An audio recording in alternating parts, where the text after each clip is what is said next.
How's it going, everybody? What's up? It's Father's Day.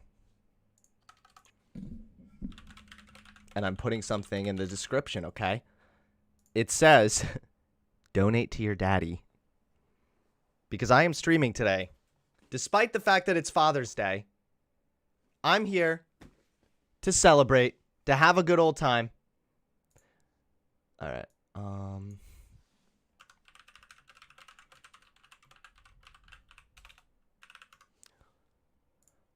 All right. Let me go ahead and pull up my Discord here. Happy Father's Day. Thanks, guys. How you doing? Thanks for tuning in today. Today's probably, it's kind of going to be like an extra little bonus stream. But first, I'm going on a little podcast for like an hour.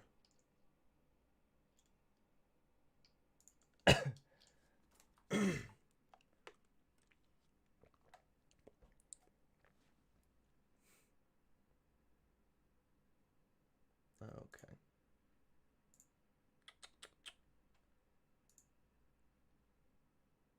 I'll disconnect from there. I got my dad a Lego. Yeah, how's everyone's Father's Day been going?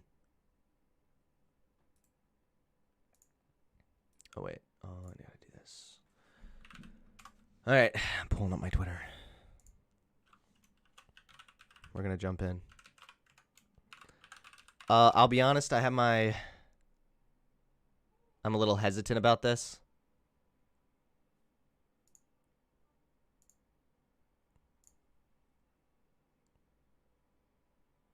Okay.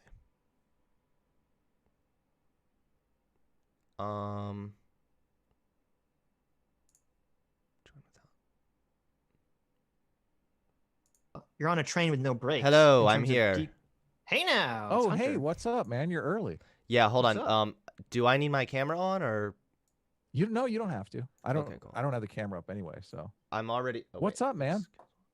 Hold on one second. Let me get my recording going. How long were you actually in here as we're talking to each other? Oh no, I literally just came in. I'm already live on Okay, my nice. end though, just so you guys know. Okay, that's cool. Yeah. All right. So How you doing today? doing good. Thanks for having Happy me on, Father's guys. Day, by the way. Thanks. Yeah, you're a dad, aren't you? Yeah. Yep. Big old daddy. So, I'm trying to think. Where should we start? I don't think we should just keep watching this video from the middle because Hunter hasn't seen it from the beginning. But No, I don't think so either. And I mean, we were kind of. I mean, you kind of got us mid sentence here talking about this stuff. we so. can come back to that. I got but you. Well, if you want, Yeah, I can obviously. Always, I mean, yeah. No. I need to bring up. I also apologize for being so hard to get everything scheduled with. It was just, you know how it is with kids. It's like they go to bed like right at 5, but then I'm like, wait, I gotta like get stuff set up for my stream. So it's just Sure. yeah. If you Definitely. could turn your mic up just a little bit, Hunter, and I'll bring an avatar up. So, but we do thank you for joining us. Yeah, sure. Is that any better? Yeah, much better. Okay, cool. Yeah, no problem. So, where are you politically right now, Hunter? It's complicated. No, Get the Tim Pool beanie out. no, I would more or less kind of consider myself like a social democrat, which I know by like online terms would make me a centrist. But Are you an enlightened centrist, Hunter? Is that what's happening here? not that enlightened. More that I try really hard not to be like married to any one ideology. I really think that that's harmful, and I think that what happens is you see the same thing happen with people on the far right and the far left. Is it becomes kind of like a big club where they're all just friends, you know, and that's kind of all Right. that's going on. And it's not really there's not very much critical thinking going on. And you mean critical thinking, like not critical theory. You mean actual critical. Exactly, like thinking Yes. critically about your arguments, Yes, making right, sure that you're sure. being like logical, everything else. Yeah. Yeah, no, I agree. People get they get sucked into these tribes, and they have to make the virtue signaling argument to their side to say, oh, you know, I support what my side supports. Yeah, definitely. Yeah. When you first transitioned, you were calling yourself a centrist, which I thought was particularly interesting since we kind of have the TM on the enlightened centrists Oh, really? I trademark didn't on know YouTube. that. Yeah. Yeah, you owe us some Yeah. money. I don't know if you knew that. You actually. Most people don't. A lot of people mischaracterize us. Like we were talking earlier, Lance clipped us from our stream last week, and he called us reactionaries. And I thought, hold on, what the fuck? First of all, what is a reactionary? And second, how are we reactionaries? Yeah, I think that people do definitely can abuse those kinds of words. Reactionaries are generally just people that are like opposed to progress, more or less. Usually like just opposed to progress for the sake of it too. Well, there's like the people that self-identify as reactionaries who seem to be like the tradcons. You know, we need to go back to right conservative social norms and social values and all that. Right, which is more or less kind of reactionary, right? Like it's yeah, just that an is opposition to progress. 100%, right. But that's just not us. That's totally not us. Like Sitch is accused of TDS once a week, so. Yeah, where are you guys politically? Because I also kind of got the impression that you were a little bit more right wing, but I also remember I think it was Sitch who like grilled No Bullshit that one time. Totally, yeah. It was me, yes. Yeah. Not Adam. Ugh, terrible Adam. The worst moderator in that debate. Yeah, sorry, Adam, for the mean words. I don't know if you know this, Hunter, but we had I had made an agreement with No Bullshit to come on that we weren't going to watch this video, and I totally fucked up and didn't tell Sitch that was like the agreement. So Sitch kept trying to bring this video up, and I wanted to honor obviously my agreement with No Bullshit ahead of time because I didn't want to be a liar. So no, I understand that completely. So it was a crazy kind of uncomfortable situation. But yes, Sitch did grill No Bullshit pretty hard on that stream. And I mean,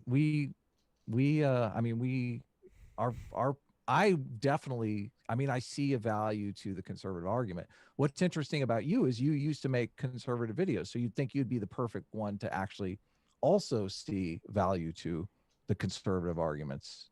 I mean, I don't know if I see too much. It would depend on what argument specifically, but I definitely think I'm able to have a little more like insight, at least as to how conservatives kind of think about issues, more or less. Mm-hmm. Well, you're definitely against the anti-LGBT stuff, which we're both against the anti-LGBT stuff as well. So. Yeah, that's kind of, then we would probably agree more or less in that aspect because, yeah, I mean, that was my biggest shift also. Just because I used to be so anti-LGBT. Okay, so that makes sense then. So you might have come to some revelation. Why? Why were you so anti-LGBT? I think it was a lot of reasons. The main kind of news that I was consuming was very much right wing. I also didn't really understand the issue fully of trans people and the whole LGBT stuff. And a lot of the times I see this happen still with a lot of conservatives, and I don't even mean any like hate in this direction at all. I'm just saying like a lot of the times it's like a lack of understanding that can lead to hateful attitudes or aggressive attitudes. And it's arguably just like a human thing too. Like sometimes people are hostile towards things they don't understand or things that they view as different. But I think that I was very much in that place. And then, yeah, just the more I began to understand the issue and understand, I don't know, like the difference between sex and gender and all that, I just started to kind of have a better understanding of the issue. And I was able to take out the emotional, like, aggression that I had to that issue before. Was it a religious thing? For some reason, I thought you were like really Christian religious back in the day. For some reason, there was like this idea of me that I was like some crazy creationist. And it was because back in like 2015, I made some cringy video where I like more or less made fun of atheists. And that basically went from that, it became like Hunter's this crazy religious. Right, yeah, okay. Gotcha, whatever. But like, I actually never had much religion in my videos. Even when I remember specifically one of my videos I was making an anti-abortion video. And I remember particularly the way I wrote it, I made sure to not have any religion in it because I wanted to make like an argument against it, not just a religious appeal. So yeah, I still try to do that. I mean, I'm not really religious anymore, but no, religion didn't really motivate a lot of my opinions even. So like, because I'm trying to remember, I watched last week your Why I Left the Right video. Oh, that video was so long. I need to make a shorter version. I know it's very long, but like a lot of it seemed like I was very curious. It's like what specifically kind of like clicked in your mind where you're like, oh, maybe I'm like buying into something that's not necessarily true. Um, a lot of people ask me that, but it wasn't like a click. It's Mm-hmm. usually like a gradual process, and I started to understand more and more the issue. And yeah, it was kind of like a just Was a there like a specific issue? Like, oh, like LGBT stuff. yeah, like was there some Um, specific LGBT thing that you thought, and then you saw the magic stat that changed your mind or something? some People of was the always stuff asking us, they're like, Sitch, how do we change people's minds? And I'm always like, I don't fucking know. I don't know how to change anyone's You mind. can't that's Yeah. the I don't know how to change people's minds either because just give up. You don't. no, I don't give up. I still like to argue with people. It's fun, but I Well, think that's different though. Arguing is fun, but give up on the idea that you're actually going to change their mind. That's all I'm saying. I always think of it when I'm doing like debates. I usually think about it as the point of like I'm going to be hopefully changing some minds of the audience. I know I won't Mhm. be changing the mind of the person I'm talking to most likely. Right. Well, Right. you're not really changing even in the audience situation. I don't think you're literally changing minds. I think you're bringing people who haven't made up their mind and maybe helping them make up their mind, but you're not changing people who have made up their mind. That's an I important actually would distinction to make. I would disagree with that. I mean, Mhm. I of course there are going to be probably more people that don't have their minds changed because people are stubborn, of course. But I mean, I've Sure, talked totally. to various different viewers who have told me that they did used to be pretty like homophobic or anti-LGBT, and then they changed their Mhm. opinions kind of with me. Well, that's good. That's Yeah. good. It's unfortunate because I noticed that like it doesn't seem really to me that facts change people's minds. It's like a personality changes their mind. So like people who liked you and then you change their mind and they're like, oh, well, I like Hunter and he changed his mind. Therefore, it's acceptable for me to change my mind. Yeah, and that can kind of play into what we were saying earlier, right? It's like the whole groupthink, the whole I got to do what someone else is doing first. Um, Right. Right. and yeah, no, that's just an issue with politics in general. I think that especially because of how popular politics have gotten, it's really easy to just form friend groups around it. Hmm. So, yeah, I don't know. I definitely think that, I mean, I know that I've pissed off a fuck ton of people. But I Yeah, also tell us a little about that. We want to hear the dirt on the fallout.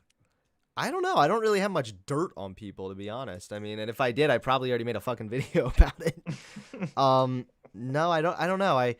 I mean, I did have some funny like experiences meeting some of these right wingers. Hmm.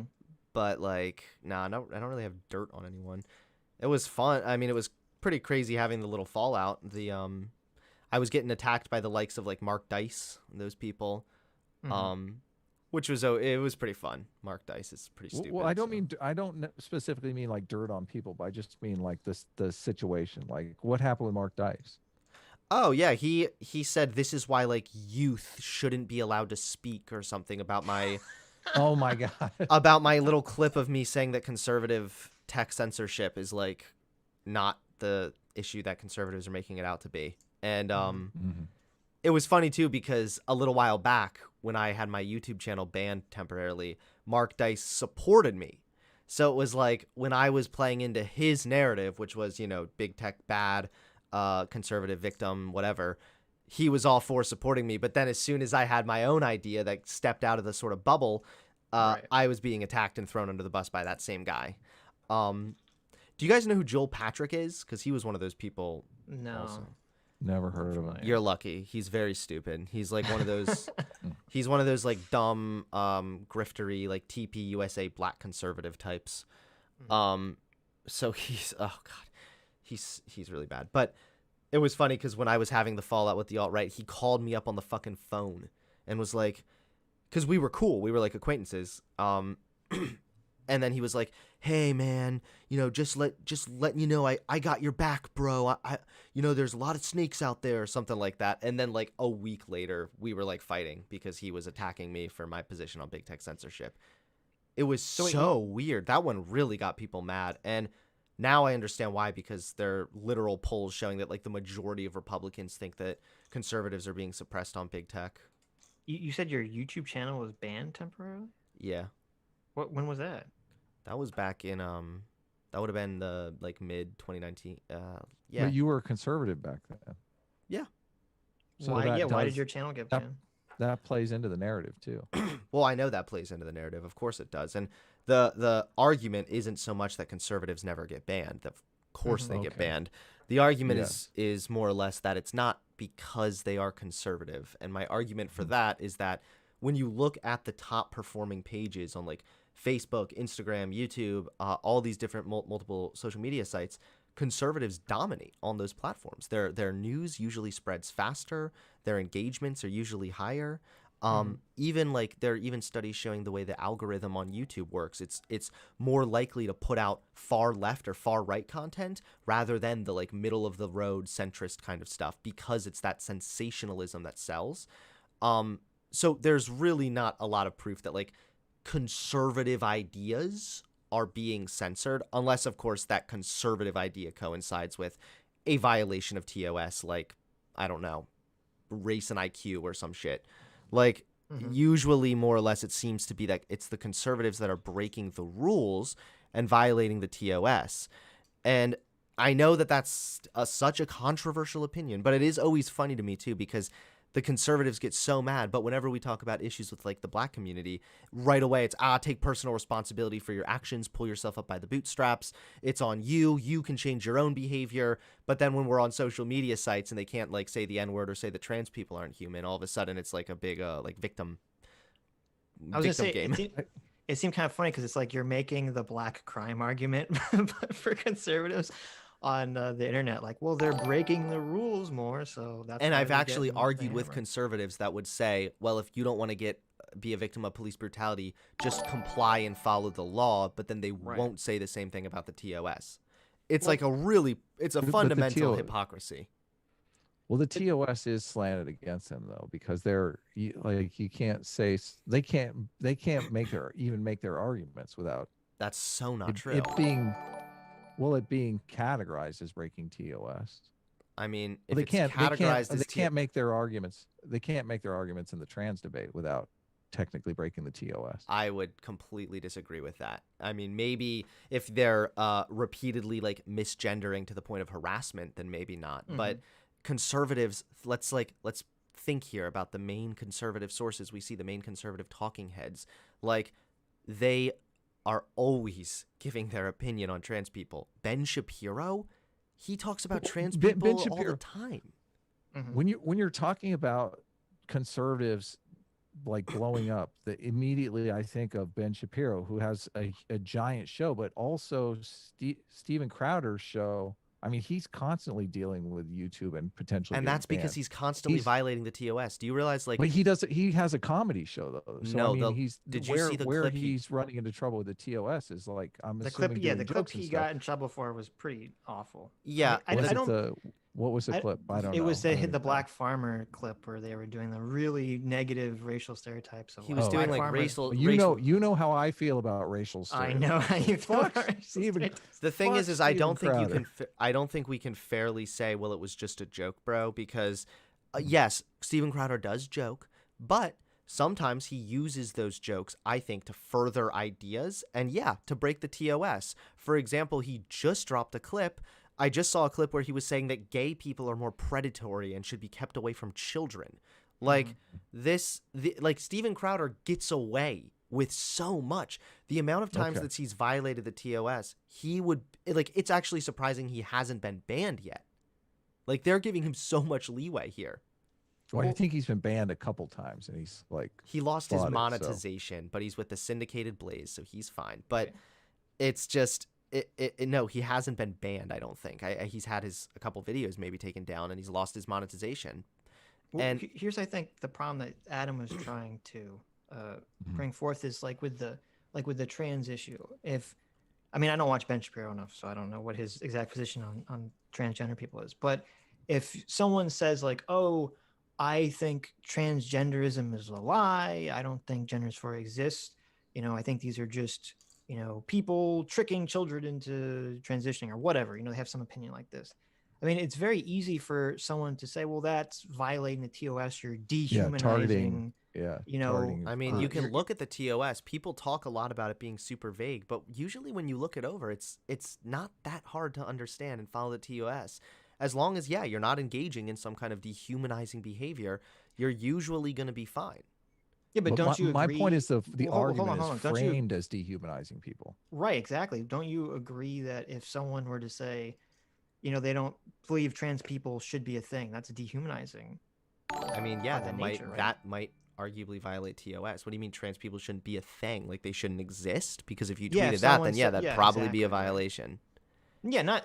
I would mean, think about like, assume- would you want people tweeting out like white people shouldn't exist? Like, I think that would be I pretty don't fucking want bad. them to tweet that. Yeah, I but- know, not at all. But I don't think they should be don't- banned from. I mean, first of all, the people do tweet that out, but I don't think they should be banned necessarily Yeah. from Twitter. But here's for the tweeting thing. that Well, out. so there's multiple things. Is one, I would have to have a little bit more like evidence that that is being used to discriminate specifically against conservatives.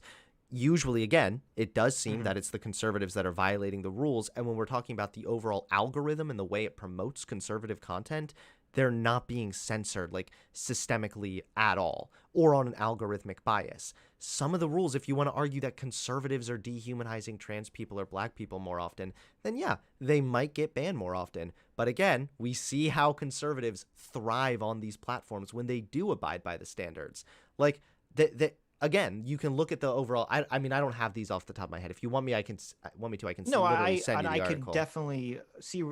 I agree with you. We've talked about this. That conservatives are probably going to do better on internet and social media stuff because the mainstream media has, you know, there's more left-wing people in the mainstream media. So people who are on the right are always looking for additional content to supplement that, That and they're going to might find it on YouTube. more or less, maybe, but at the same time, if you want to look at like overall viewership, Fox News dominates in like every aspect also.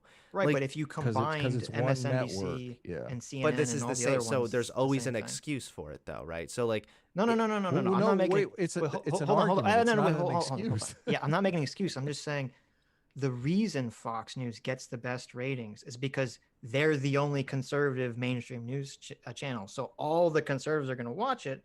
Where if you're on the left or a liberal, you have a Mhm. lot more variety, and that's going to kind of like split the vote, you know, per se. Yes. okay, so what would that actually prove, though?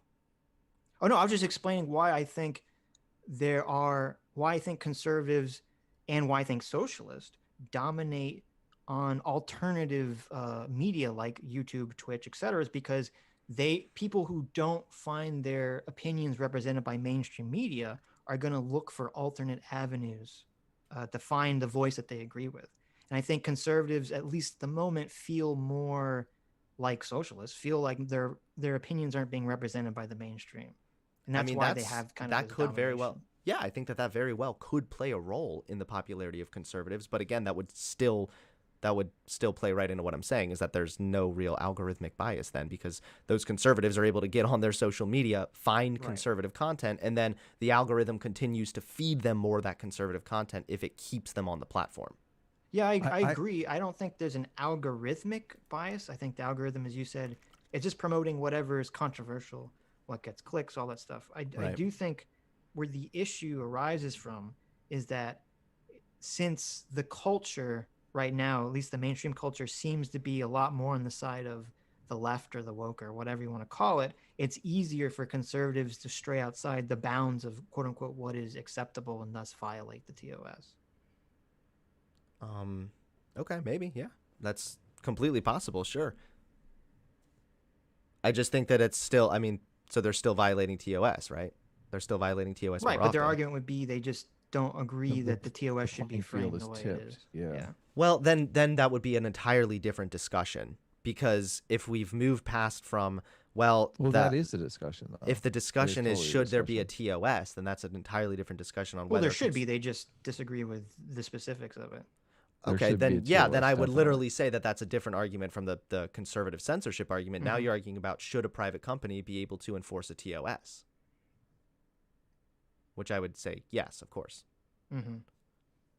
So yeah, Okay, I don't know. I don't remember how we got off on conservative censorship, but I enjoy the You- conversation. I would be more than happy to if you want, I can put it in I don't know, your chat or whatever.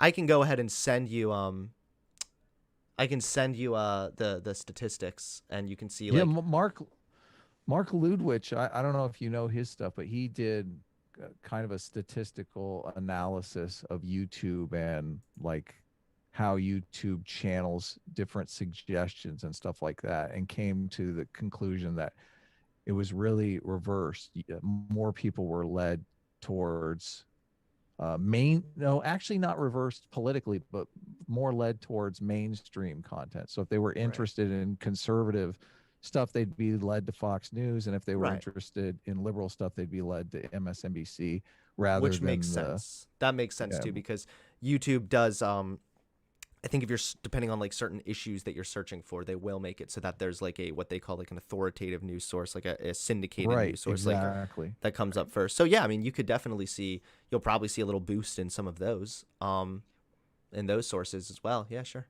I mean, I think that's the real censorship, the real bias is ever since the whole, PewDiePie saying the N-word, and, in England when there was some bullshit fake controversy about how like, oh, there were these terrorist ISIS videos that had ads on them, and created the adpocalypse nonsense. Is that ever since the apocalypse, basically the mainstream media has been bullying YouTube into forcing them to prioritize mainstream media sources. And I mean, to me, that's the real censorship issue that people should be kind of focusing on. I mean, when you say bullying, that sounds pretty loaded. I would have to look in to see a little bit more, but I definitely agree that there have been times that mainstream media has pressured YouTube. I think what happened with the whole Well, what's the difference between bullying and pressuring? I mean, well, I just mean, one has a bullying you negative apply, like, connotation, right? I guess, yeah, maybe it's not that. Maybe it's more of a semantic thing, actually. But either way, I would agree with you more or less that, like we saw, like the Wall Street Journal. I definitely think they were trying to like undermine some stuff with YouTube there, Oh, definitely. with the whole like adpocalypse thing. I thought that was I still remember thinking that was so stupid because it was like, help me remember what it was. Weren't they saying there were ads running on like terrorist videos or something? Yeah, there was. Yeah, that was totally. I did 2 videos on this way back when I made videos. I- Much to my audience's dismay. No, there was. It's funny because Rupert Murdoch owns both the Wall Street Journal and the UK Times, and oh my god, the same time period. That's Rupert Murdoch. The same time period was the PewDiePie was a Nazi thing that the Wall Street Journal ran, and then in the UK there was some ISIS ad that had like ISIS video that had, I don't know, like 2,000 views. Like no one ever saw this video, and it had some Coca-Cola ad on it. And the UK Times blew it up and said, "Look, YouTube is putting ads on terrorist videos." And they kind of had like a series of articles about this. And then this caused all the advertisers to basically, who wanted to renegotiate with YouTube already, it gave them the leverage to basically bitch at YouTube about changing giving them better rates and stuff. And then if you remember, subsequently after that, we had years of just article after article about how YouTube was radicalizing people and promoting fake news and blah blah blah. And that's kind of what I'm referring to when I say they're basically bullying YouTube into forcing them to have these quote unquote authoritative sources. I mean, maybe, yeah, I would have to look and see again if there's like the direct connection there. I know that later on, it was not that long ago that they said they were going to start making sure that there were like authoritative syndicated sources when you're searching stuff for like vaccines or COVID or something to make sure to like reduce the spread of misinfo. So, I mean, I think that that's more or less okay. They do it with anything that becomes a quote unquote like breaking news story. Like I remember this was a very interesting example, was the day that Joe Biden announced that he was running for president. You couldn't, if you looked at the name of his campaign ad and you typed into YouTube, you couldn't find his official YouTube channel with his official video.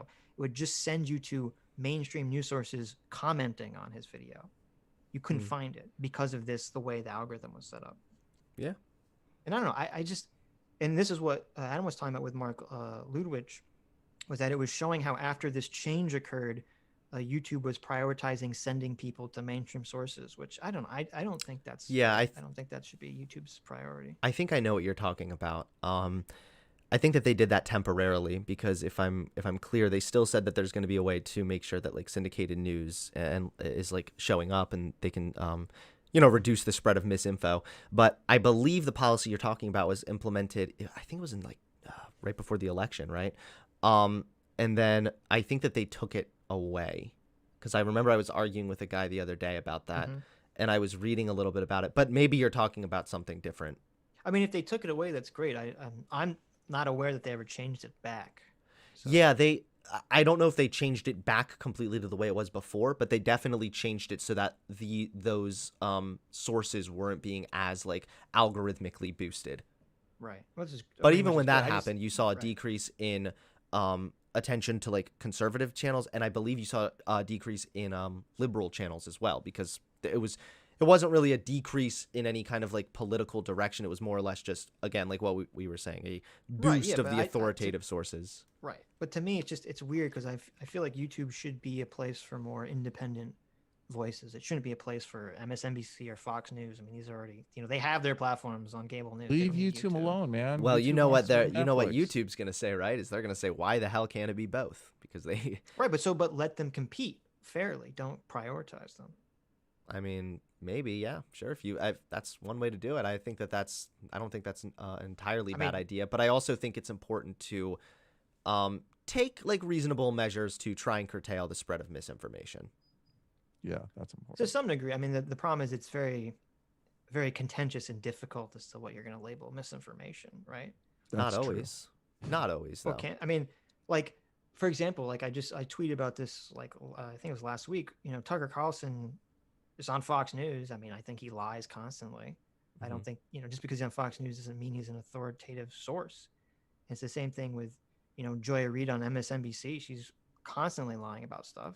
But usually YouTube isn't promoting or like showing Tucker Carlson. They would probably be showing like a syndicated news report on whatever issue, I right? don't No, know that's I like what look up Ludwig. Yeah, if I Ludwig look up said any they're funneled to MSNBC and Fox News. So yeah, like if I look up anything like could be remotely related to Tucker Carlson, it's like my suggestions are just like all Tucker Carlson videos and clips for like a week. It's terrible. I mean, I think And that blatant like misinformation that would be pretty easy to start with would be like Holocaust denialism, like vaccine misinformation, saying vaccines cause autism. That's probably a pretty easy one. Stuff like that. I do also agree though that there have been times and like mistakes made, and this is something I said in my first speech that got me in a bunch of controversy. Of course, nobody actually, well, not nobody, but a lot of people didn't bother to actually watch the full speech. They only watched the little clip on Twitter. But I had talked about how, like, of course, these social networks have fucking made mistakes before, and I also think that some of there's some bias that plays a role in some of their decisions made 100%. I don't think that like it's realistic to say that like there's absolutely no bias ever. Of course there are some bias, and sometimes bias can motivate certain decisions. But I also think that like what was it? What was the big there was a big like gotcha. There was a big win for the conservatives. Oh, it was when Candace Owens I think she sued a fact checker and got them to like change the way that they fact checked her thing or something like that. And see, to me, that's a great example as to like, yeah, there's sometimes going to be mistakes, of course, right? But like, I would also look at it as, well, it was taken back. It was the mistake was realized and fixed. I just think that we shouldn't look at it so black and white, I guess. I don't think it's fair to say that like, oh, conservatives are being censored on big tech, like conservative ideas are suppressed. But I also would never go up and say these big tech companies never make mistakes. They never have any bias. And I also have talked about too how like they completely lack transparency, and that's another reason why it's so easy for these sort of like censorship ideas or these claims of bias to fester. Yeah, I hey, think that's Sitch, Hunter said he's only going to stick around for about an hour. We've talked for about 30 minutes. I know you want to talk about the trans stuff, and I saw one of your debates of, and I really can't remember who it was, but you've been debating this trans stuff a lot, and I'm curious because I see the like hormone blockers, the trans kids, that kind of debate going on, and it's difficult for me really to take a position on either side of that because I don't necessarily know how much harm is being done. And it seems like they're both sides of the debate, the conservative side and the progressive side, are focused on harm reduction. So I'm curious if we can talk a little bit about that, and if you can like lay out your understanding of the conservative position on why they're against like hormone blockers, transitioning kids in their teens and whatnot. Yeah. So sure. I think that some of them are just some of it is just a fundamental misunderstanding, but I also think that there's a legitimate argument there too. So I think the fundamental misunderstanding is this idea that like kids are being castrated, kids are being chemically castrated, they're having their genitals cut off. Anything like that is like, Yeah. I right away. That's not true. Right, that's not true. And even like the way the guidelines are set up, surgery is not supposed to even be like introduced until minimum of 18 years old. Right. So But the hormone blockers are real though. That's a real thing. right. So the more I guess like contentious argument right now, yes, is about puberty blockers. And that's what's Yeah. usually given to kids around the ages of, well, whenever they would begin puberty, right? Yeah, totally. The surgery thing, that's only for bottom surgery, right? Because I know that there have been, I mean, I remember Louis Theroux did Mastectomies, yeah. he did a thing about trans kids, and there was like he had a couple 14-year-old girls who got both breasts removed. There definitely been, and see, this is the same thing I would say to like kind of like what we were talking about with the censorship thing. There is going to be like mistakes made. There's also going to be medical malpractice sometimes. There But actually that's harm. That's totally harm. I That's- agree, that's, but that's the crux of what I want to talk about, because I don't, a lot of these debates, I don't see that each side is in good faith arguing about harm reduction, that's really what they're talking about. I right, see but the a medical lot of people mischaracterizing the conservative side is like not caring about people when they do care. I mean, they care, they care about these kids that may, be accidents, like you're saying. Well, so that's why I was kind of hoping to just finish what I was saying there, is because of course there's can be medical malpractice, but that can happen in any medical field, right? So it Sure. would be kind of silly to point to that as an argument against the actual treatment, because when the treatment is effective, when the treatment is done properly, then I'm sorry, let me rephrase that. When the treatment is done properly, it is extremely effective. I have a really interesting study I can send you, especially Adam, since it sounds like you're kind of curious about like what are No, I'm not curious remotely. I just like the thing that I'm interested in is there are a lot of people going into these debates with a lot of certainty that I feel is unfounded. Like you're looking to this study that you have that you're going to send me that is like the ironclad proof that your position is correct, and I'm a little more Well, no, I'm not saying this is cautious about that kind of thing. I'm not saying that this one study means that my argument's correct. The reason that I hold this okay. study particularly, though, to rather high esteem is because it used a proper control group.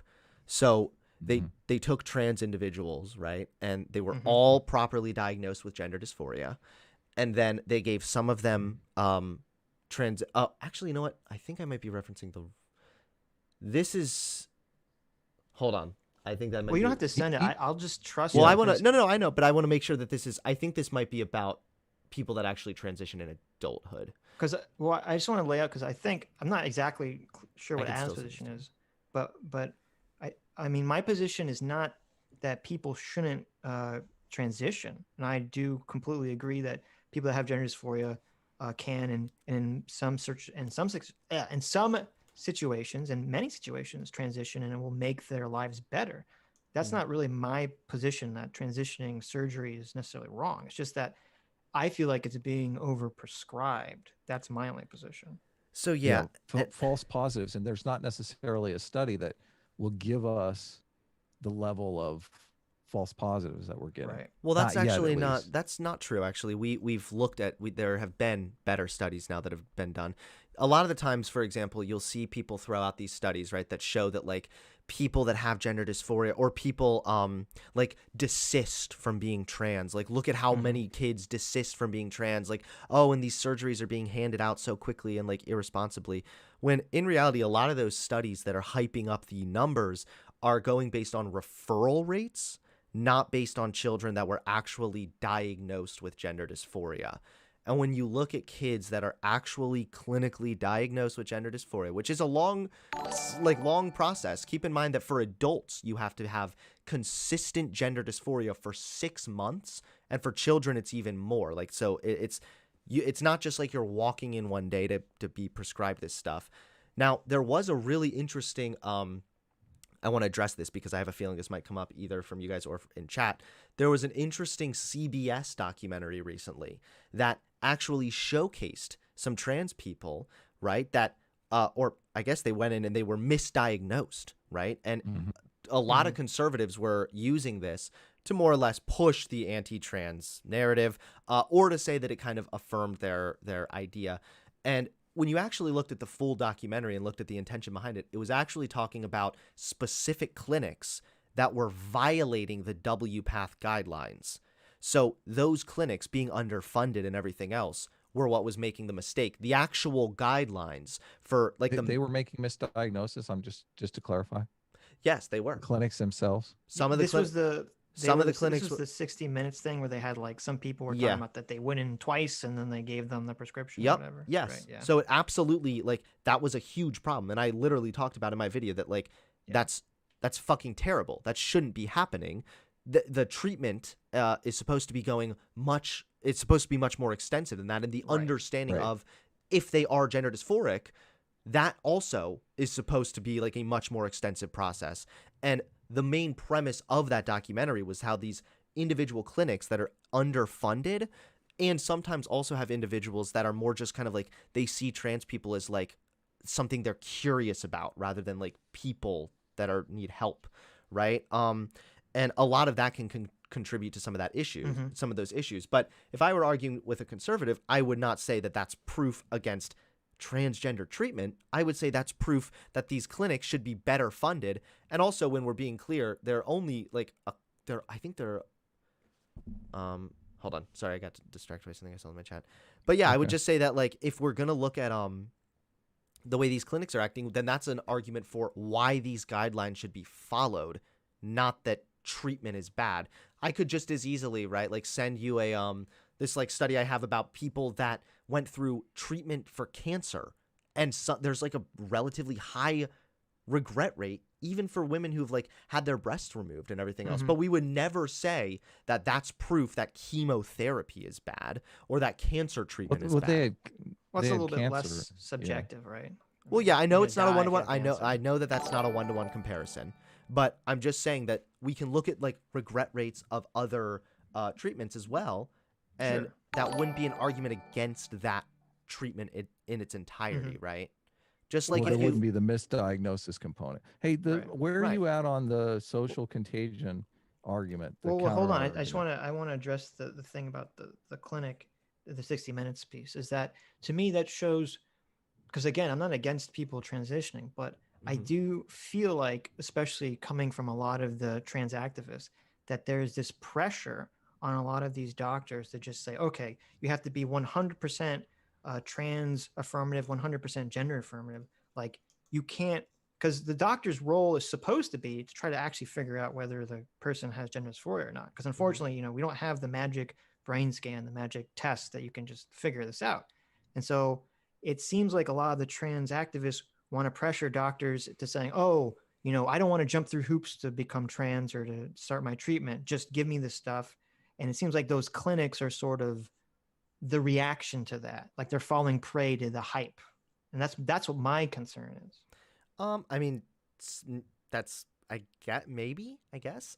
Trans activists are some of them can be pretty stupid. Sure, like they might be advocating to like just start giving out the treatment or whatever. But generally speaking, the way the guidelines are go about it's supposed to be a process of diagnosing. Yeah, I agree. I mean, I don't have a problem with. I mean, I know the W guidelines you're referring to. I don't have a problem with like the DSM guidelines or anything like that.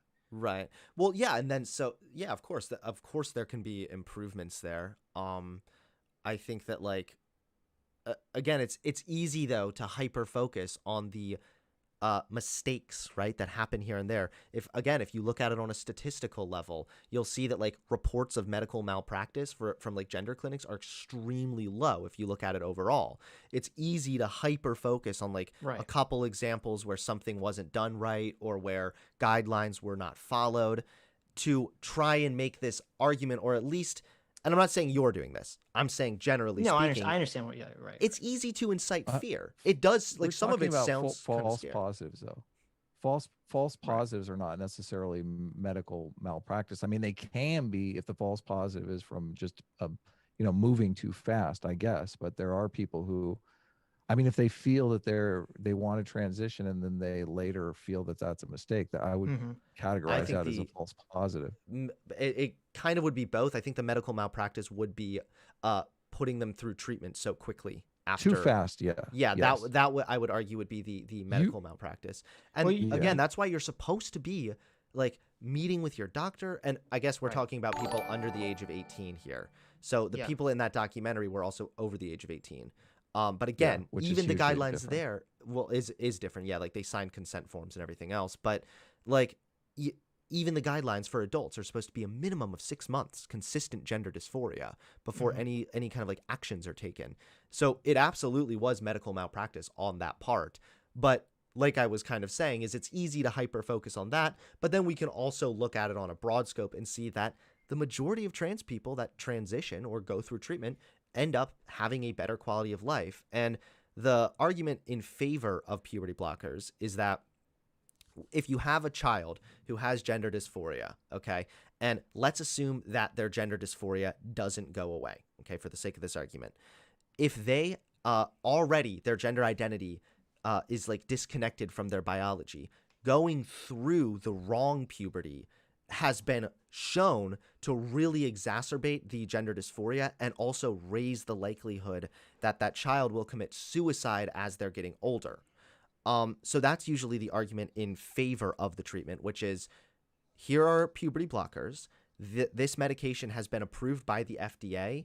It's also been used on cis kids. I think since the 1970s or the 1980s, kids sometimes have an issue called precocious puberty. Precocious, Yeah. yeah. And so with that, they were able to do a lot of studies also and see Do that. do you have numbers on the number of detransitioners versus the number of the happy trans kids? Oh yeah, yeah. Happy transitioning. Yeah. If you want, I can send it to you now or.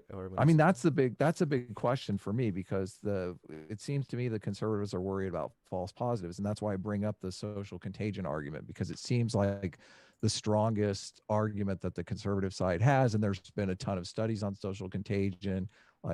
So I'm curious where you're at with Mhm. social contagion. Well, yeah, and the argument that if you give people puberty blockers, then they definitely won't desist. Which Yeah, they because might they've do if already they go they've through made a puberty. Yeah. psychological investment that's so This- great that it's yeah, Well, not like, just no. a psychological this is- investment, but that going through puberty does change the structures oh of your brain. that too. Yes, that too. Yeah. Yeah. They- I mean, that's kind of the Lauren Southern argument, is that like puberty is what's going to make them do that. There's not really any studies on that. Yeah, people can change over puberty, Lauren but Southern is doing studies on puberty now. no. Lauren Southern That's made that right. Lauren Southern Yeah, made that she- argument with I me. didn't realize she was she made that But no, argument. but I you're don't know. right, and that's You to just- me. That's But the no, no, common- couched it I'm like not- she was the researcher diving into No. this. Yeah. No. But you're right that there hasn't been a lot of studies on this, and to me, that's where my trepidation on this comes Yeah, totally. forward, Hold is on. because I have to stop you. I'm sorry. There haven't been a Okay. lot of studies about what? on comparing, like, okay, if you have people that display gender dysphoria and they go through puberty, how many of them are going to desist if you do nothing, and how many will desist if you give them puberty blockers? I would argue that we heard have- somean say a study was like 80% though. I think Yeah, you 'cause do I have don't- some numbers No, on the that. study- yeah, that 'cause I- desistance rate is based. I know what study you're talking about. That desistance Okay. rate is based on referrals. It's really, and again, keep in mind that if you have a lot of referrals, right, that shows that the clinic's doing its job. They should be sending people away that don't have Well, gender also, dysphoria. it could be, but it could also be a social contagion thing if you have a lot. No, of because referrals. I mean, it makes usually both the arguments. No, not that it wouldn't be a social contagion thing, because the referral rates, the way that they're collected is based on has been for a long period of time, like since the 1970s or 80s, when they actually used to classify gender It'd be dysphoria. before social. Yeah, it was contagion. like, Oh, okay. and that's another reason why you'll see studies sometimes that show that quote unquote desistance rate being really, really high. And it's because back in like the 80s or the 70s, I don't remember the exact dates, I'm sorry, but they had a really broad brush that they would consider possible gender dysphoria or gender identity disorder back then. And so like sometimes if like little boys put on their mom's shoes, they might get like sent to this clinic to get checked out or something. Like they had a huge fucking broad brush. They've really narrowed it down, and also the clinics have gotten a lot better as well. This is a study right here, and this guy is, let me see. This You, isn't. you still do you have a position on social contagion? wait, Have you looked into it or Well, I want anything? to. I'm gonna. Yeah. I'm happy to talk about that. But I first just really quickly want to read this to you. Mhm. It says a new study by Turbin and other researchers from the Fenway Institute and Harvard Medical School found that 13.1% of currently identified transgender people have, quote, detransitioned at some point in their lives, but that 82.5% of those people attributed their decision to external factors such as pressure from family, school environments, and vulnerability to violence. That's another thing, too, is the reason Okay, I for gotcha. desistance is oftentimes more than not linked to Mhm. discrimination rather than like an actual change in identity. These are people that already transitioned, right? You said. Yeah, and these were also people that were confirmed gender dysphoric, kind of Right. showing that So- when they are gender dysphoric, when they're confirmed that way, the majority of them do go on to pursue more treatment or further transition later on in their life. Right. But so Were has they there adults? been has there been a study doing comparing what I talked about, comparing children who said that felt they are gender dysphoric and comparing desistance rates between kids giving puberty blockers and kids given nothing? Because that to me would be a very Um, key issue or key study. That would be. I've seen one that was similar that Lauren Southern sent me that tried to Mhm. argue that during this age period you saw like a higher rate of desistance, but that Right. wasn't linked to puberty. It was just like during this certain age, and puberty. Well, I mean, if I'm assuming if it's the ages when puberty happens, it's Well, you no, know, but it was implicit, I right? think it was like 12 to 14. Like it was 2 years out of like the whole pubertal process. Like it Sure. and also the study that she provided me was not even had not even made any kind of correlative or causational argument to puberty. Right. But I would imagine that you'd agree that a study like that should be conducted so we can Yeah, I figure I mean this I out. can I don't want to like get into googling. I have my LGBT notes here from previous stuff. I can send you guys. Yeah, I'm not saying anything, you but- should do it this moment. I'm just saying if one doesn't exist, it should be done. Yeah, but I also think that there could be some ethical issues there. Yeah, That's another totally. I can see a ton of it ethical. Well, I issues. guess And that's part another of the reason- question. Yeah. and that's another reason why actually we see people like conservatives complain like about a lack of research on puberty blockers, and even though I think that we do have a pretty decent amount of research on it overall, part of the reason that there isn't more research is because of how sketchy it is to be like doing like medical experiments on children, right? Like that's got to be fucking that's yikesy. But so. it's medical it's medical experimentation on both sides of the argument, though. No, because it's- the conservatives will argue that using these puberty blockers, and when you could be in a situation where it's a social contagion or there's some kind of false positive going on. I mean, there's harm on both sides of the equation. No, I would have to There's contest you're- that. see, There's this is much the more one- science. This is the one thing that I want to get clear here, because so Okay. you are basically taking the position that your side is focused on harm reduction and the conservatives are like just out to lunch on the fact that there could be children being harmed by false positives. They're not actually gender dysphoric. They're doing it because all their friends are doing it and it's cool, and they end up getting like a double mastectomy before they've even gone through puberty. Well, I I guess mean, obviously but they that would wouldn't do be that the before huge. puberty, but- That would be more or less like a straw man of like what So would let's- happen if let's get- every let's get guideline was rid- ignored Let's and get everything rid else. of that Like, straw man then. Let's let's talk about like, it. Yeah, the let- social contagion yeah. thing. So the I can pull up my notes here on this too. What usually happens with the social contagion thing, there absolutely is research that suggests that social media can sometimes make people like think that they have a disorder that they don't have. That's not necessarily just with gender dysphoria though. That could be I like agree. that could Yeah, be like depression, anxiety. all kinds Yeah. of things. Anorexia is a huge one. Right. And so that's like possible for sure. But again, that would be an argument as to why the guidelines should be followed, why the clinics should be better funded, kind of in that direction, right? I think that when we Yes, look at it weeding out overall, these there's false positives. right. There are not very often times where it's like a result of social contagion, even the really controversial How study. can you say that though? How can you say that? though? Because I have my study here that showed that like it can. Hold on, I can pull it up for you. So there's literally a study on the social contagion effect because Yeah. Oh yeah. Yeah. There's multiple. I mean, there's a lot of research on here. I read Abigail Shire's book on this, and she was saying that there were virtually no studies on this stuff, and that's part of the problem. Nobody wants to study it. Well, was she the? I know Abigail Schreier. Yeah.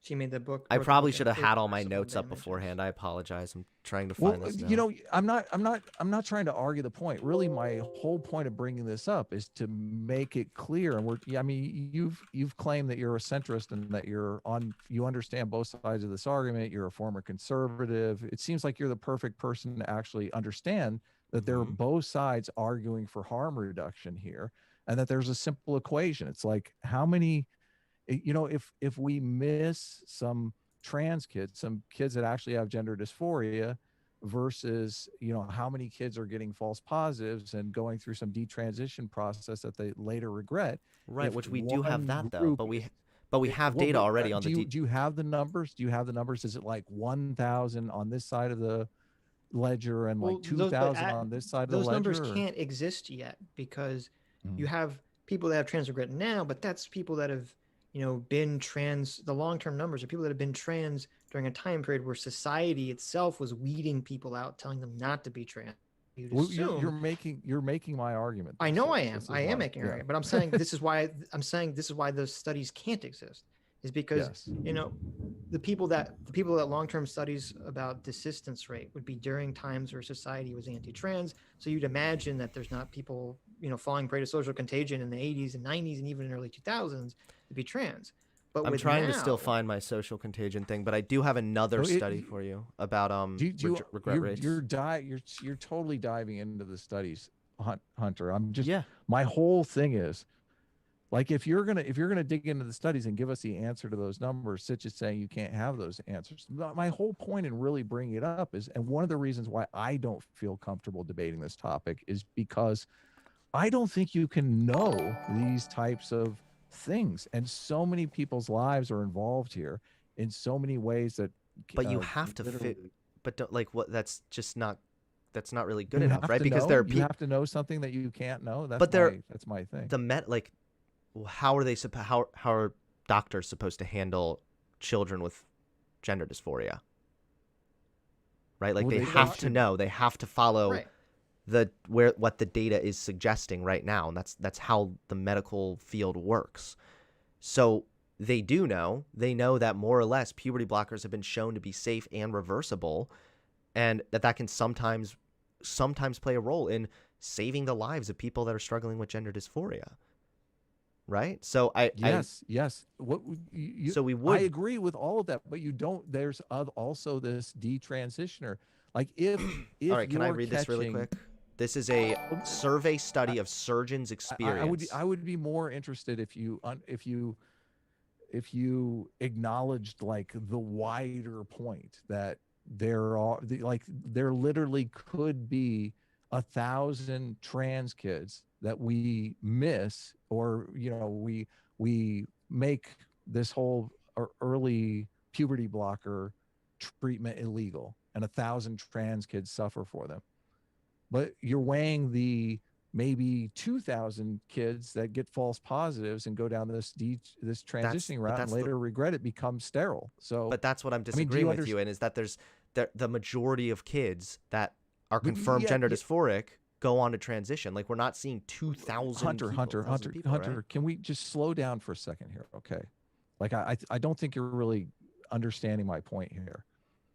There is a group of people. There are two groups of people that are at odds with one another, that are both going to be tangibly harmed.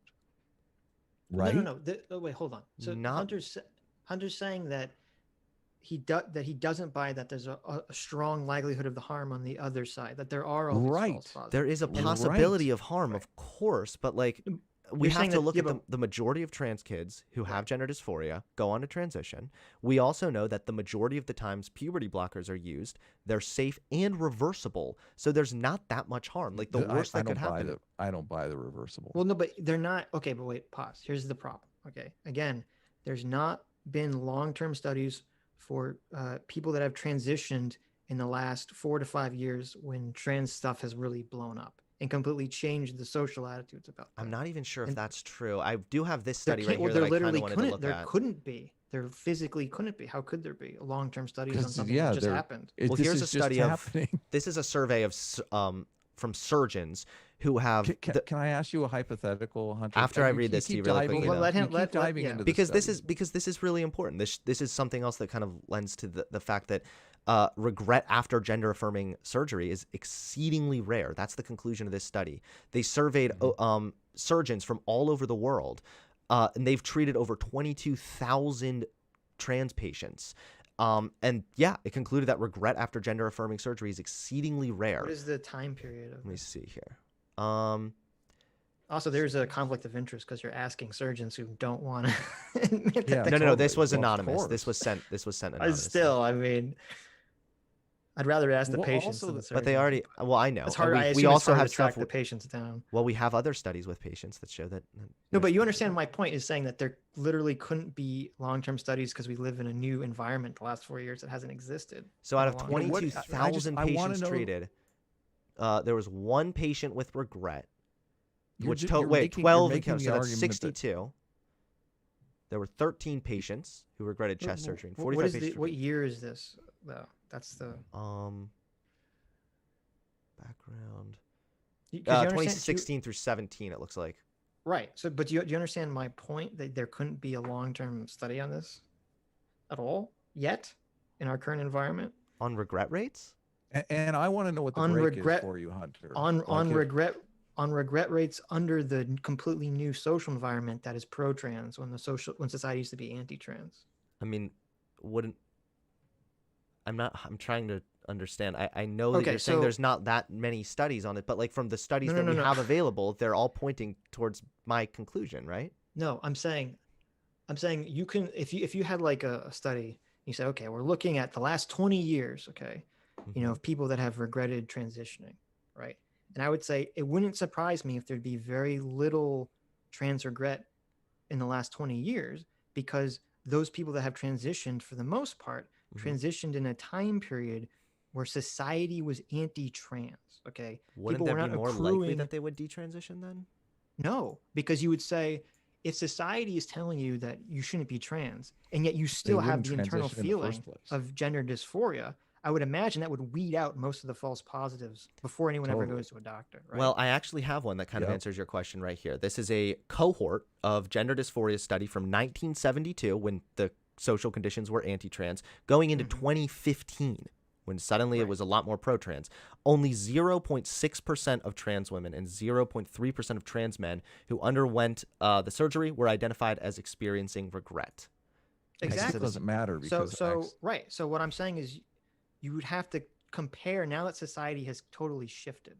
So now that Mhm. people do accrue positive social benefits for transitioning. Okay, I mean, It's yeah, just- of course there could Right. 100% be more in-depth studies done. There always could be, right? But this is kind of I don't know if this is a disagreement, but this is kind of the crux is, yes, there could be better studies, but we also have some pretty decent studies now that reaffirm my conclusion, which is that the regret rate seems to be pretty low. We also know that since puberty blockers are, for the most part, reversible and safe, there's not really that much risk of harm necessarily. The biggest harm that I think could happen here would be depriving people who have a mental illness like gender dysphoria from the proper treatment, and then they go on and commit suicide. And that's also what's been shown statistically to be more likely to happen.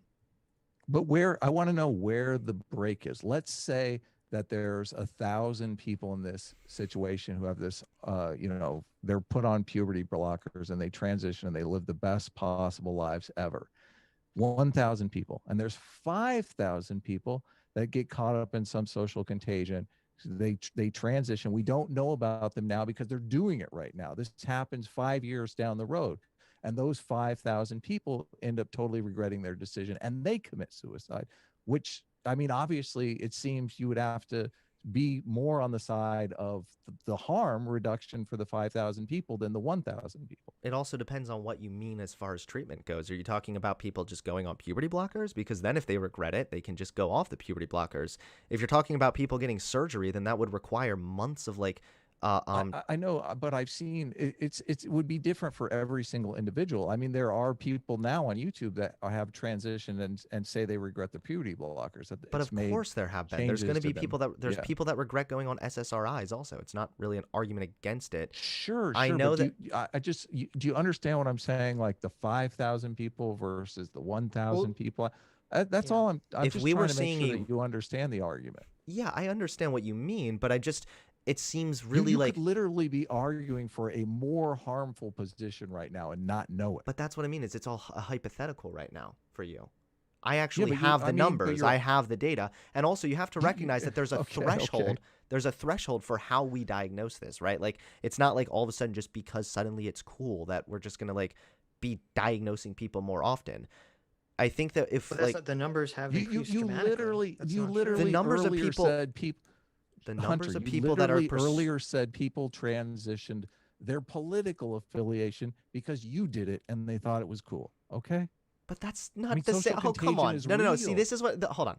That's a massive difference than a medical thing. People changing their beliefs because one of their favorite YouTubers changed their opinion is a hell of a lot I- different than someone I- watching their favorite YouTuber and then all of a sudden going and deciding to become transgender.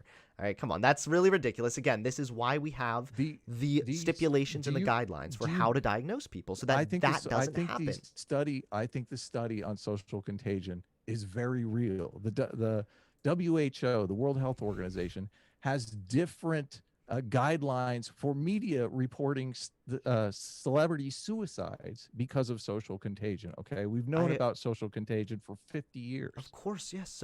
I'm not saying that social contagion isn't real. I'm just saying that Okay. overall, it doesn't seem that we're seeing this massive uptick of social contagion leading You people don't to. know that.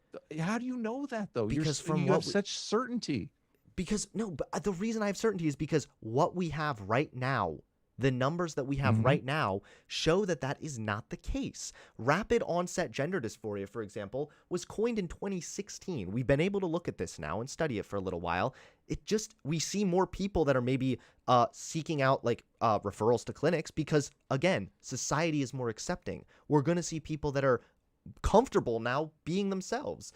Conservatives try to use that as like an argument, I guess, but even rapid onset gender dysphoria, like that study that was done was such a faulty study. I mean, you said that there, This is a little. I'm sorry to interrupt, but this is a little bit of where I see the mischaracterization of the conservative position because Okay, I help me believe the understand better then. conservative.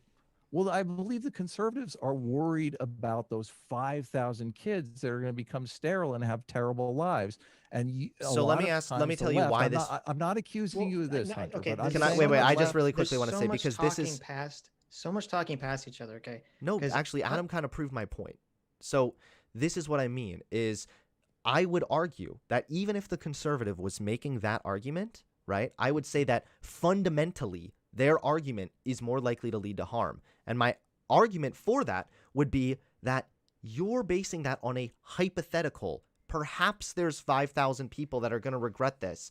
What we can't base something on a hypothetical of how it could happen in the Well, future. We you're have to. basing it on you don't know. though. No, I mean, I'm you not. don't I'm have basing it hard on facts. I'm basing it on these cohorts of studies showing regret You- rates. I'm basing but it they're- on the research done on trans individuals and the most effective treatment for trans But we individuals. don't have. So wait, stop. So we're just looping because the question I posed was never answered.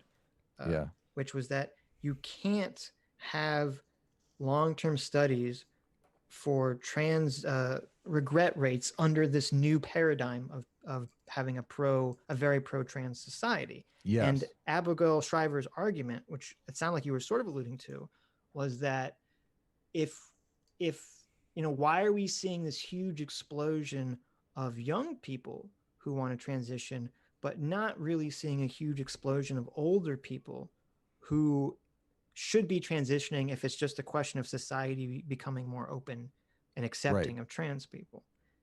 Yes. I mean, if you're really concerned about social contagion, then that would be an argument for why the clinics should be better funded and the guidelines should be followed. Well, we Sure. don't necessarily know that. like they can be caught up in the social contagion too, though. Okay, That's the so let thing. me give you. Okay, so what happens then if we go with that direction, right? There could be 5,000 people that regret this. So why don't we just put a halt here on this treatment for now?